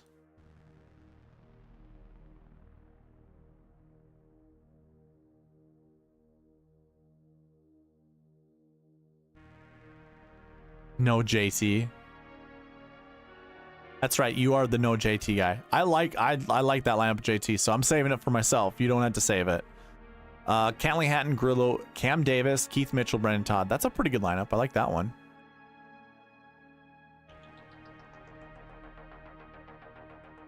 Cantlay, Hatton, Keith Mitchell, Benny Ann, and Davis Thompson. Not sure how I feel about Davis Thompson on bent grass, but it's a pretty solid lineup. All right, I'll do 2 more. Okay, we replaced Thompson with Trey Mullinax. If this is the same kind of... Okay, it updated it. Cantlay, Hatton, Siwoo, Emiliano Grillo, Cageley, and Buckley. I think that's fine. I think that lineup's pretty good. 10, 9, 8, 7, 7, 7, which is fine. Ooh. Kind of want to save this one, kind of don't. I won't save it. I'm saving too many. All right, so that was Cantlay. That was Cantlay and Hatton. Let me double check who the next lineup is.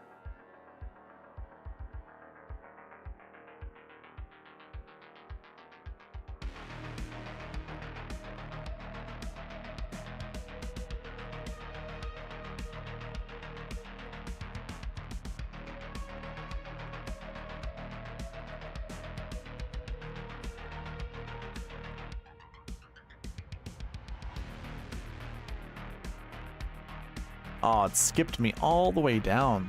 What the heck?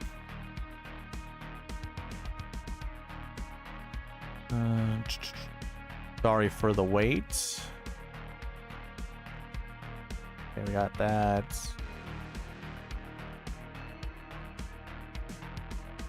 We already did that.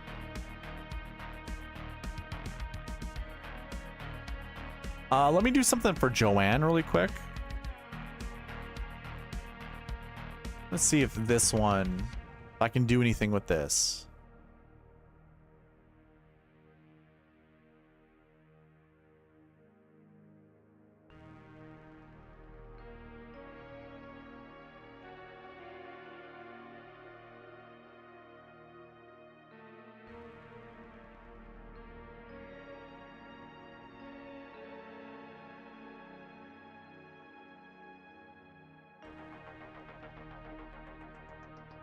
Cantley, Smalley, Eckroat, McCarthy. Okay. Was that actually all 6? 1, 2, 3, 4, 5. Okay.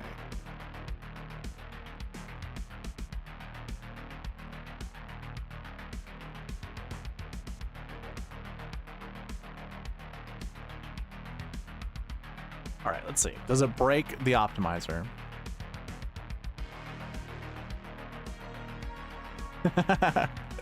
Eric didn't save it. Let's split it. There you go. Oh my God, there he is. Byron. We have the Three Stooges. They're all right there together.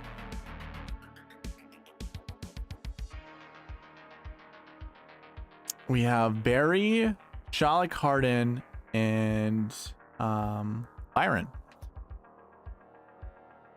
Larry, Curly, and Mo. Curly is you, by the way, Byron. You're Curly. Mo is Shalek Harden. And Barry's Larry, obviously. Ooh, okay, it works out. Look at this lineup for Joanne. McCarthy and Kuchar. That's a pretty solid lineup. I like that. Oh, Bezzy's in there for Byron. Byron shows up and his South African brother shows up. His South African brother. I can't do it.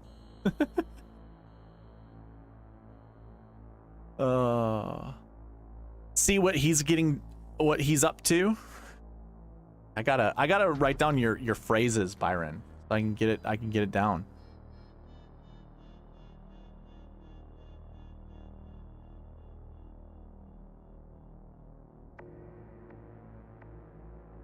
Oh, the hairy-ish to go with this lineup. I like that. This is a great lineup. Did I already save this one?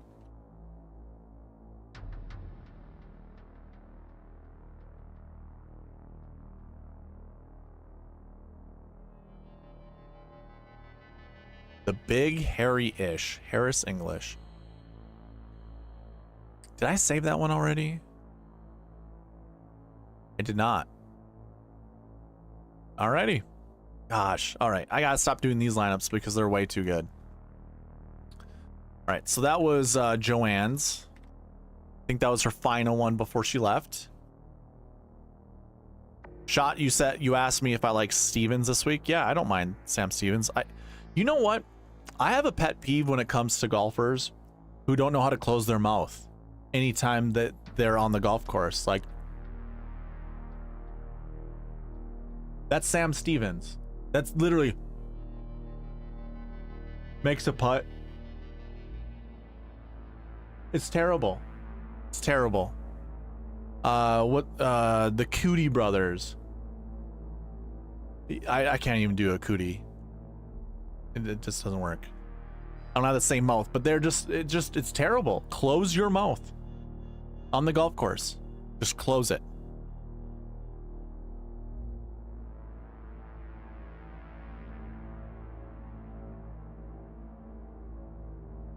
Young and Buckley. Oh, you like that one. Okay, never mind. That was from a different one. One more lineup request. You got it. I think if I missed anything above this, let me know. I don't think I missed any other lineup requests. Oh my God, it just skipped down on me again. Okay. Cantley, Hatton, Cam Davis.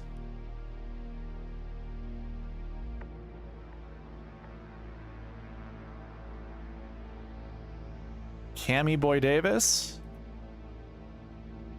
Tyrrell Hatton,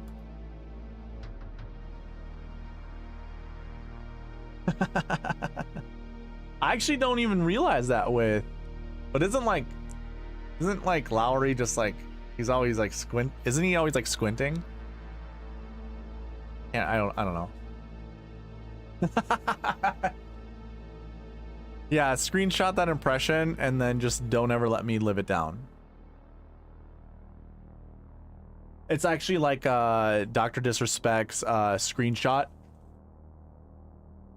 And then you go and green screen something.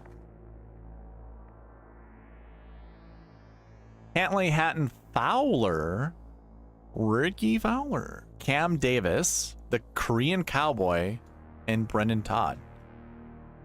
I like what we have cooking on here. Ain't that right?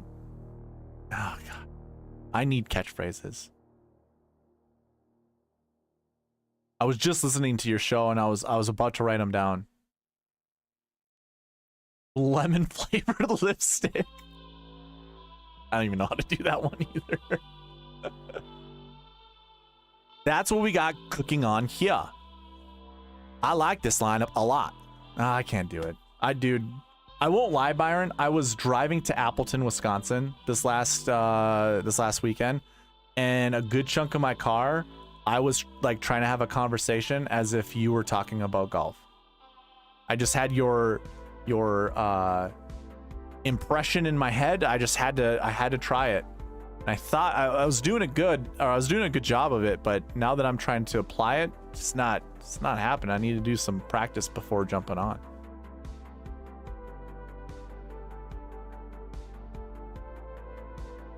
I think we get rid of Brendan Todd, right?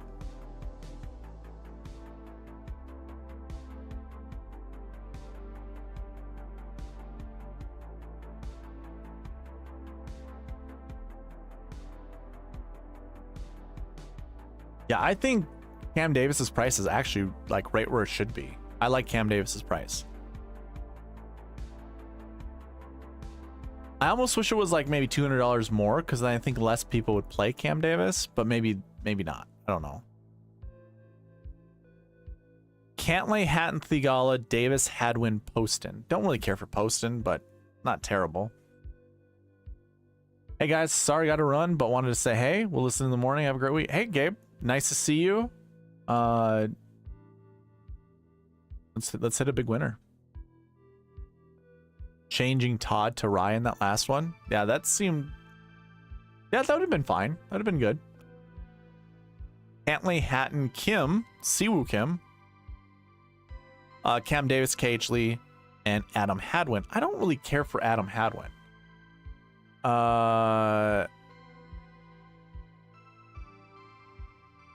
You'll get there, young grasshopper. Barry, is this like, who do you not like out of this lineup? Personally, for me, it's Hadwin, but let me know.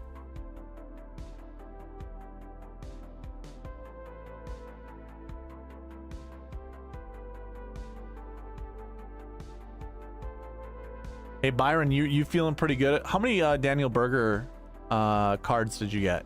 Did you get all 4 of them that you were showing on the screen?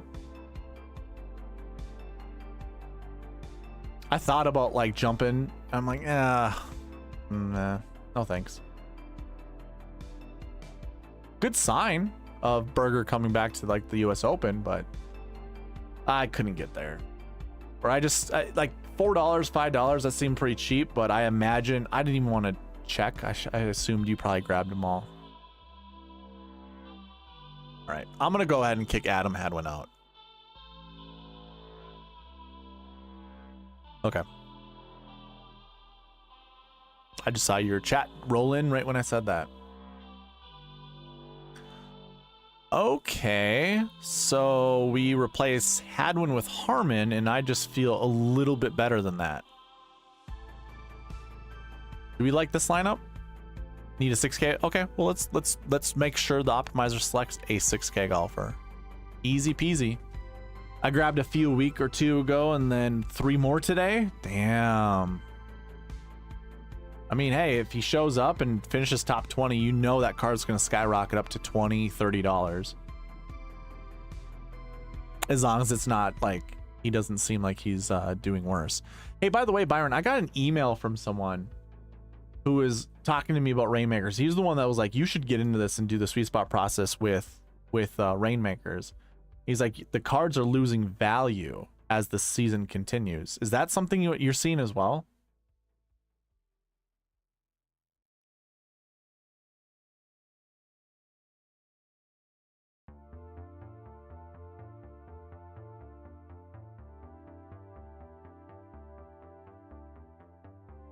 Anyways, yeah, let me know. I don't have a spreadsheet that's tracking like prices. I was almost gonna say I saw a John Rahm for $169, and I really wanted to pull the trigger because I saw nothing has been cheaper than that on John Rahm for the last.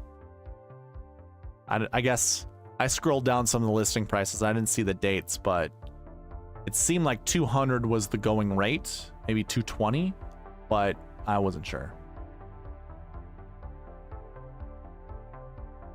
Really?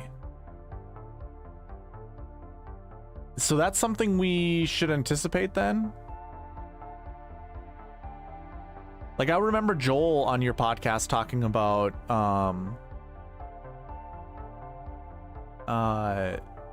you know, you can still have these players for the fall swing. I haven't looked into it. I'm just taking it for face value. Whatever I hear on your podcast or anyone else talking about Rainmakers, I really don't know. Anyways, so Barry, do you like this lineup, by the way? Cantlay, Hatton, Kim, Davis, Keith Mitchell, and Adam Svensson. I like Svensson this week. I don't mind him at all, but that's one 6K golfer. Tom Kim's not terrible. I don't remember you saying anything bad about Tom Kim in previous lineups. But we can replace him with Richard Flower. And then, ooh, I like Taylor Pendrith this week too. This is a lineup I can get behind.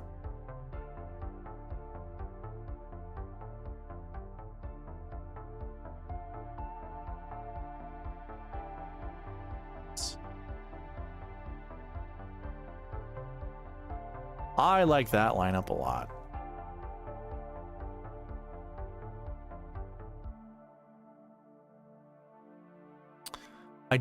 I'm not a huge Joel Damon fan. I agree with the whole, you know, fuck cancer thing, but God, I hate that golf swing and I hate that mustache and I can't stand the bucket hat on him. It's a lot of hate. Sorry. We're gonna say no there. Okay, I can get behind this. Looks like Davis and Mitch. Hey man, I don't mind Mitchell to be added to these lineups. I like Mitchell a lot.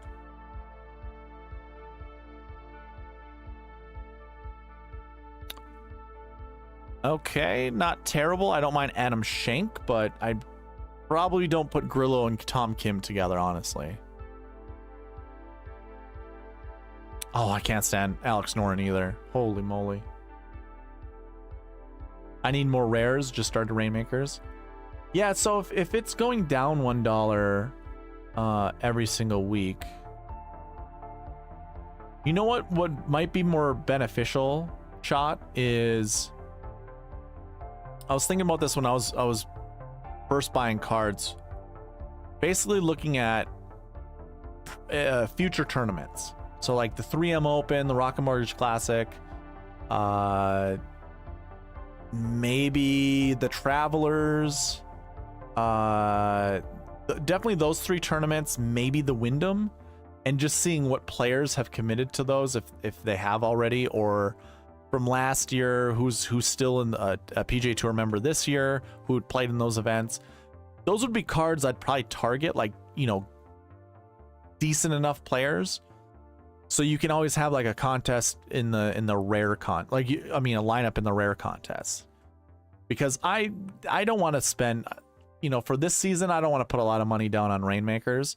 I almost, because I made all my money back already with the cards that I got and the contests that I've won money in, or even from the weekly leaderboard, I kind of want to sell everything and just profit. I bet I could get like another $100 for all the cards that I have.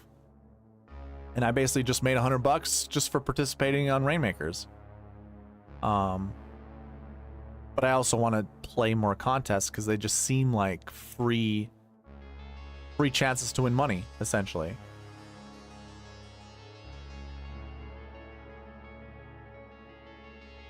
Yeah, I'm excited about my starter lineup this week.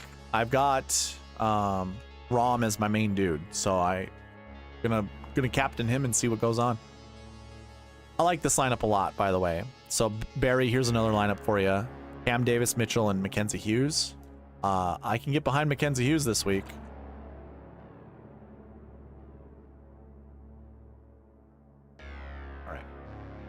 I'm gonna go on to some other lineups.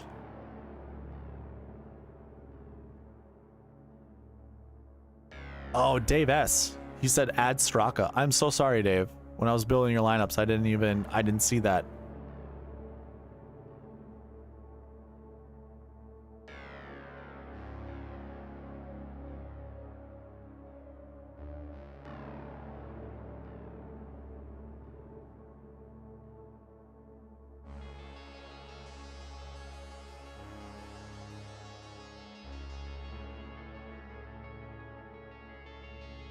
Okay.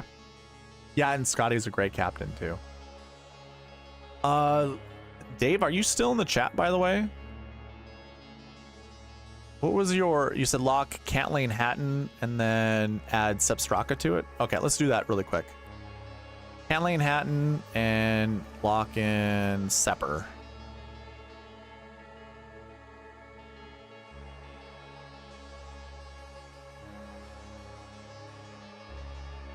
What is this?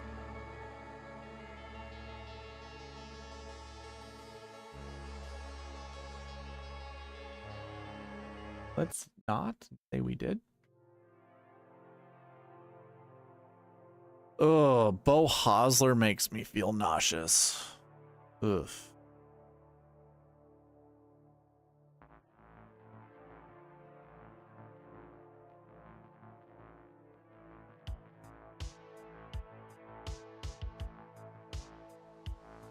Dave also doesn't like JT, so we can't do JT.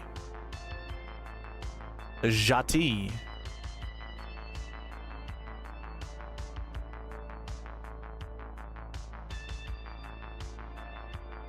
I don't know if I can do two 6Ks. Oh, I'm telling the optimizer to select at least one. I don't need to do that anymore.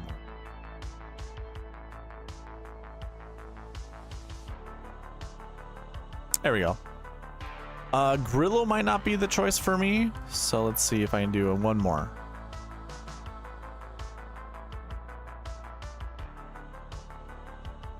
There we go. There it is. Cantlay, Hatton, Bradley, Davis, Mitchell, Straka. Yeah, I can get behind that one.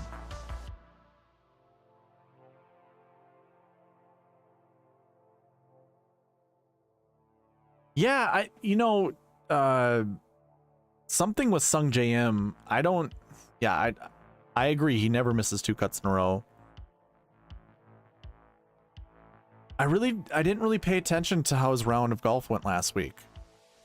I did watch him for a little while. They were all making the comments of like, he never really strays offline that much. And the shots I saw him hit were, I don't know. Didn't seem terrible. He was just off. And I imagine at a golf course like that, if you're just off, it's just so penal that you're gonna lose strokes. So all right, this is a pretty good lineup. Do I want to save it? Actually, you know what I'm gonna do? I will save it. I have to watch out how many lineups I'm building, because I'll just get stuck with the lineups you guys give me, and then I'm just gonna blame you guys for when they do poorly, and it'll be a lose-lose all the way around. I really want to see. Here's what I'm going to do. And anyone that has the optimizer, you can also practice this stuff too. So I really want to have Hatton in my lineups and Hideki Matsuyama. Now what you guys can do, I also want a 10K golfer. I'm not sure which one. So I'm just going to make sure the optimizer selects one 10K golfer, and we can run it from here. I want to see if it gives me I'm sure it's gonna give me Cantlay. Gives me Xander with 3 7Ks. I don't care for the 3 7Ks. So when you're building lineups like this with the optimizer, you can continue to hit run optimize and just see what maybe the next one will be. So there we go. Scotty Scheffler shows up. This is what I want to see. And this lineup here to me is super sexy. Yeah, I like that lineup. But what I'm getting at when it comes to building lineups with the optimizer is, say, like, you know, this one's going to spit out Putnam because it says no, it's the lowest scoring one. So Putnam will be taken out. And it might change that 10K. Yeah, it goes back to Xander. I don't want to see Xander. I am liking some of these 7K golfers.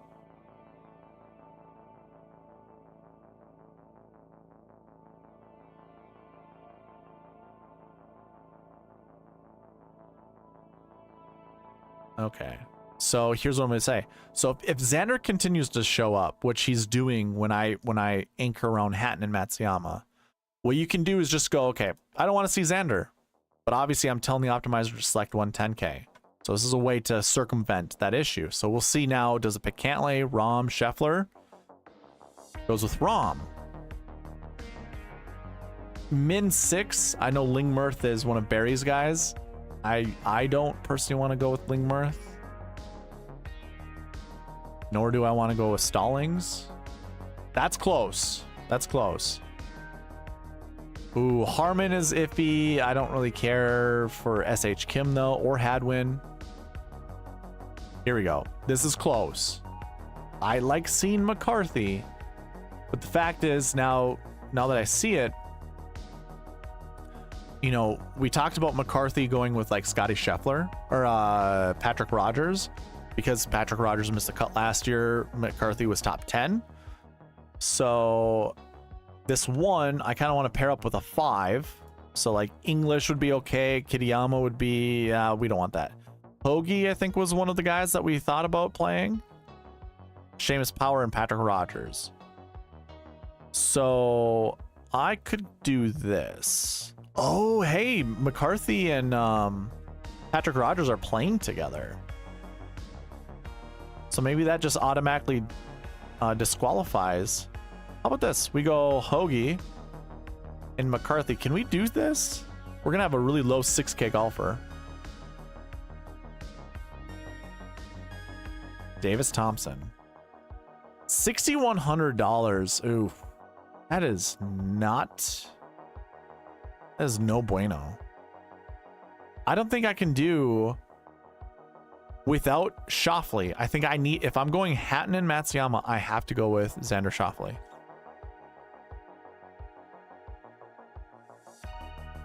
Yeah, I can't do any of these. But Xander's gonna give me $800 more, so now I can get anyone in between. Yeah. Yeah, so a lineup like this, I really like this lineup. And this is fine. Sometimes if you like your 9 and your 8Ks just a little bit more than your 10Ks, this is a way you can get to a good lineup that, sure, maybe you got a stomach. You know, it's not exactly what you want, but hey, it works out. Xander, Hatton, Hideki. Okay. That's kind of a bummer. I really wanted Cantlay or not Cantlay, Rahm or Scheffler in those lineups. You can't really make that work out. What I could do is, instead of McCarthy, I could... You can't. Never mind. I guess Harmon or Hadwin would fit that role. I also want access to like Keith Mitchell or Denny McCarthy.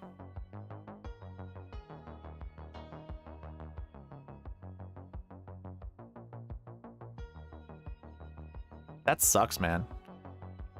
Another way of thinking of building, by the way.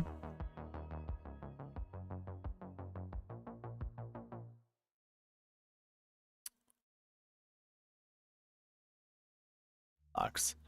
Is like, okay, so I like McCarthy. I also like Keith Mitchell. How about we do like a Keith Mitchell, Harris English lineup? Harris English fits my missed cut from last year. Keith Mitchell fits my top 20 from last year, and just see which 10K golfer it selects for me. Oh, I also have Hoagie slotted in there as well. Scheffler and Spieth? Wow.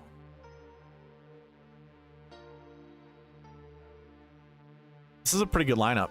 I'm going to remove Hoagie, though, from it, although that's not terrible. I kind of almost want Dietrich or Højgaard in here. So I'm going to go ahead and, you know what? I'm going to keep it as is. Let's see if it just selects the third semi. If it puts Dietrich in with these guys or Højgaard. Matt Wallace, by the way, with Cam Davis, Cantlay and Schauffele. Oh my God. Okay.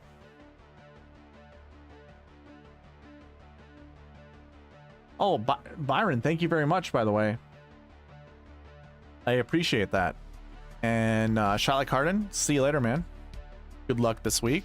Hopefully your lineup building is impeccable.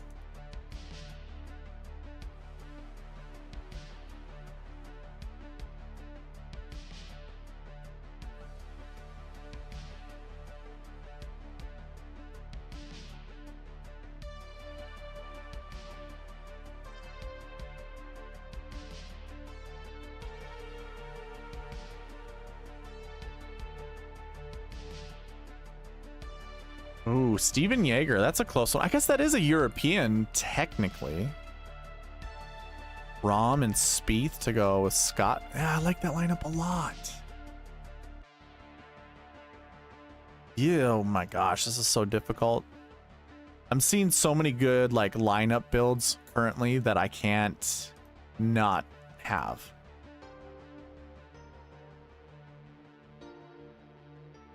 You know what, Byron? I was gonna ask you about that. I was thinking about asking about it like last week sometime. I'm like,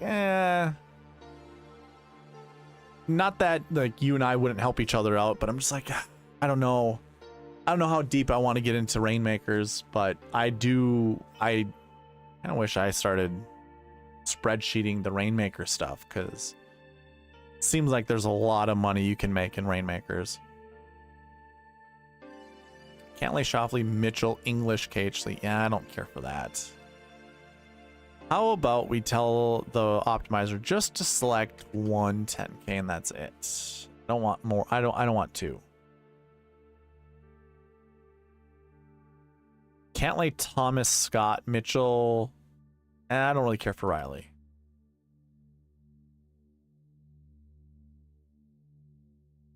Eric Cole. We could always get back to Eric Cole, right? How about this? I'm going to throw in Dietrich.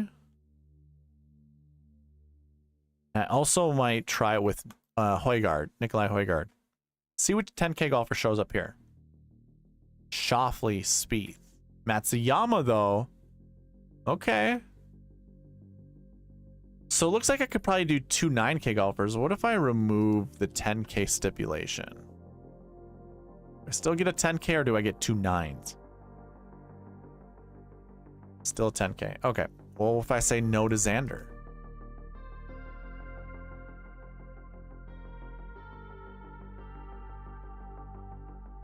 Cantlay, Spieth, Lowry. I don't really care for that. But hey, interesting lineup nonetheless. Say no to Spieth.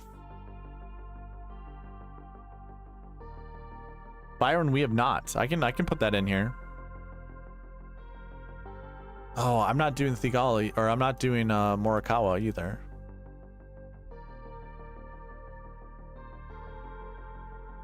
Here we go. Also don't want... Actually, you know what? I don't mind this outside of Herbert. I don't care for Herbert. Not doing Jason Day. Like I told Byron, I am full fade on Day.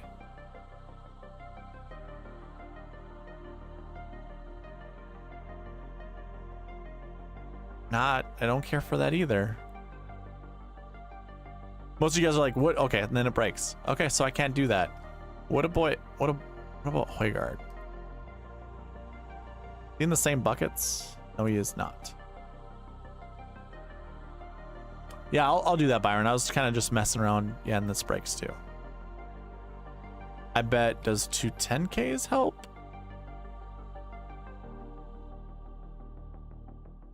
It does. But I'm not playing Kevin Kisner. Oh, I gotta go to the drawing board, or the drawing board. Okay. Nope. We're done with that. So as I was doing the preview video yesterday, Jason Day is in some buckets with other golfers that I like more. So I'd rather play those golfers over Jason Day. But then what also came out was Jason Day is in the same group as Jon Rahm and Colin Morikawa. Now, I'm also full fading Morikawa. It almost lends itself that I should just go full on with Jon Rahm, which I'm thinking about doing. We'll see if I actually follow through with it, but I'm really liking starting with Jon Rahm, Scotty Scheffler, or Patrick Cantlay. I think I'm just going to full fade a lot of the other ones. I also really like Tyrrell Hatton, but just building lineups right now doesn't really lend itself to me going with Hatton. And I really like Hideki Matsuyama this week too. I think that $8,700 is a steal of a price for his course history here. But yeah, I mean, I guess I can be convinced to do other things. Like Corey Connors is a good 8K golfer. This tournament has shown that balanced builds do better in the optimal lineup as well as the GPP winning lineups. So I might just go balance and just skip the 10K range, which will be hard for me to do because I usually don't like doing that. But yeah, Day I just don't trust. I don't trust. Let's see here. So Hatton, I'll do Hatton. You said Svensson, Thigala, and Kuchar.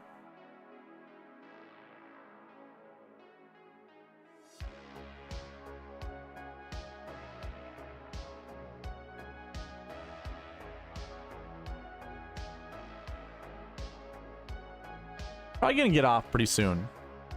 Stop streaming. So like probably in the next 5 minutes, I'll call her quits. We'll do some lineups though. Byron, do you want... How many 6K golfers are you cool with having in your lineup? So I have it set up to do 2 right now. So this one has Scheffler, Hatton, Thigala, Kuchar.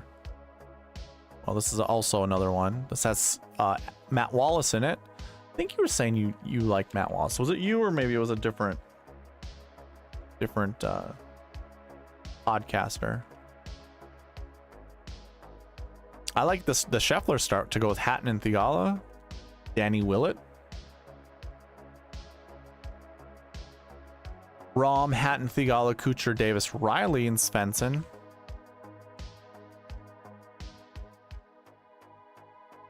Scheffler, Svensson. You gonna do Kevin Kisner? I don't think I will. Barry goes, anyone like Fitz? Only Tuesday, but I haven't heard much noise on him this week. I don't know what to do with Fitz. I'm kind of cool not playing him. Like, I don't know. I don't really care all that much. I think they're just better plays around Fitz. Hatton, Sungjae, Decky, Thigala, Kuchar, Smith. This is a lineup that okay.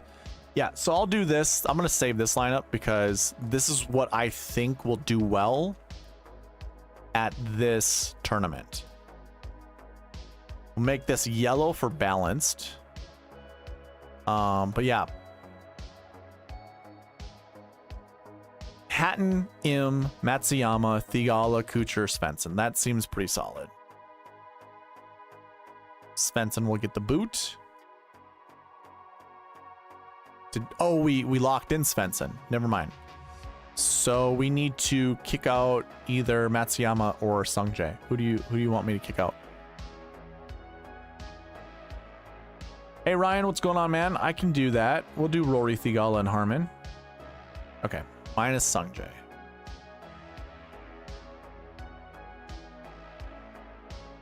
Ryan, I think that'll be my last lineup build. Will be Ryan's. Can you do me a Rory, Thigala, Harman? I'll pin that up here so I remember. Scheffler, Hatton, Thigala, Kuchar, Svensson, Zach Johnson. Are we on the ZJ train? How close is his hometown from you, Byron?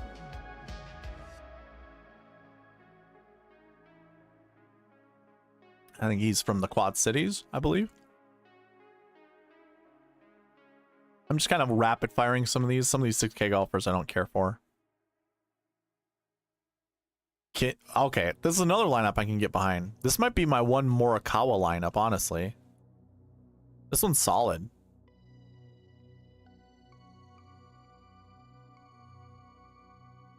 Morikawa, Hatton, Thigala, McCarthy, Kuchar, and Svensson. Pretty solid. You're gonna have to let me know who you want kicked out of this one. Okay.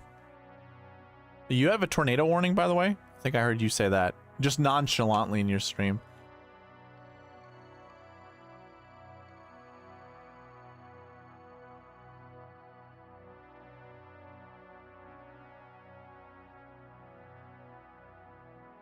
Well, that's cool. Shouldn't be too difficult to drive. Pretty flat from Indiana to Ohio. Did that drive once. Good luck, Barry. I agree, dude. Let's cash. Be awesome.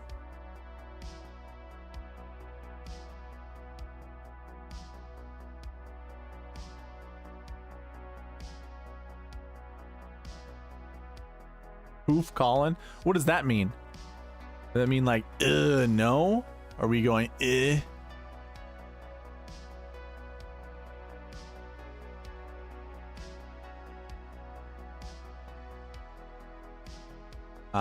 Gotcha. And then it breaks. Once we kick Colin Morikawa out of here, it breaks. So that is a very narrow build. Who was the other one? McCarthy, so we can get rid of McCarthy. See who it selects. It'll probably be Morikawa and one of the other 7Ks. Nope, it breaks. Very narrow builds that you can do with that core of 4. So we basically just went through most of them and knocked out the ones you didn't like. So my last lineup I'm going to do is Ryan's that is pinned to the chat. So we'll go with Rory, Thigala, and Harman. Okay. Byron, I can certainly do that for you. Let me just do these first.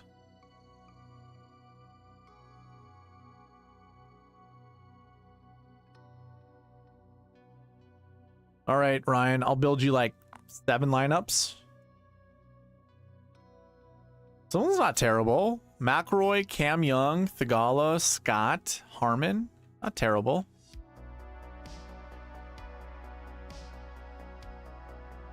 Do we like Justin Thomas? McIlroy, Thomas, Thigala, Scott, Harman. I don't like SH Kim. I don't mind playing him in one lineup, but I'm not going to anchor anything around him. Okay, here's a little bit more balanced. Rory, Thigala. Yeah, I like this one. It's a pretty good Rory lineup.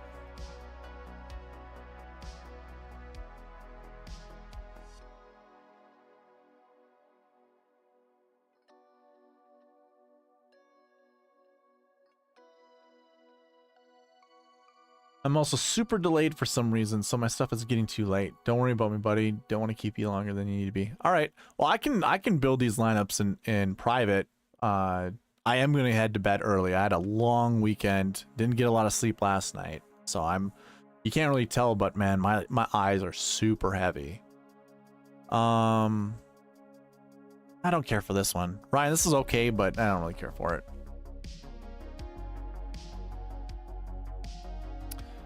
Here's a decent Jason Day lineup. McIlroy, Day, Thigala, Davis, Harman, and Brendan Todd. I don't mind that one. How do you feel about this one, Ryan?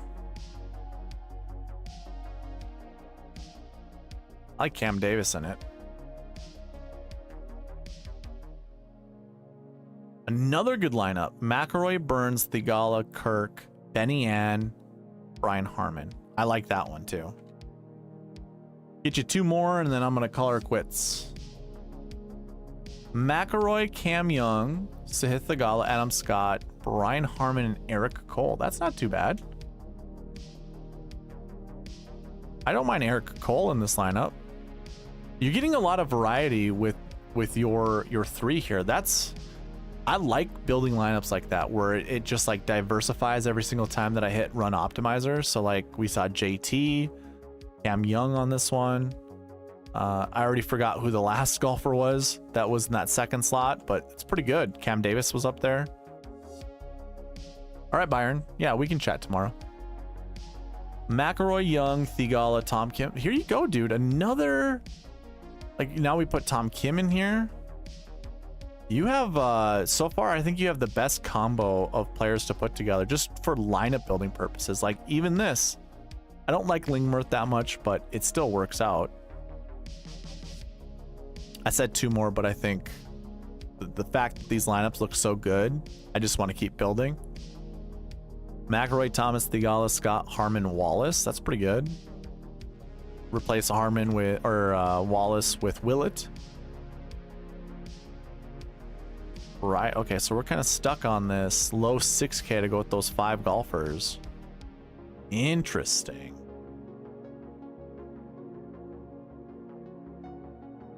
Thomas, Thigala, Scott, and Harman as a core 5. And then it changes. It's a pretty good one too. Fowler, Thigala, Scott, Harman, and Bramlett. Kind of like that one. I'm going to save that one. All right, man. Last one.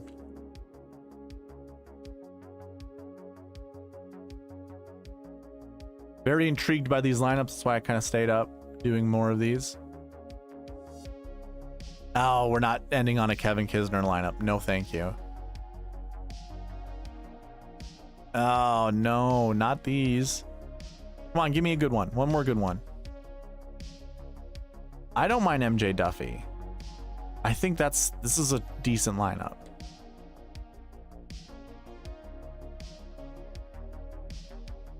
All right. I don't want to see a low 6K because I don't know if I just don't see any good ones down there. So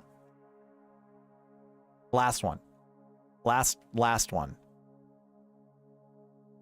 Uno Mas. This is a good lineup.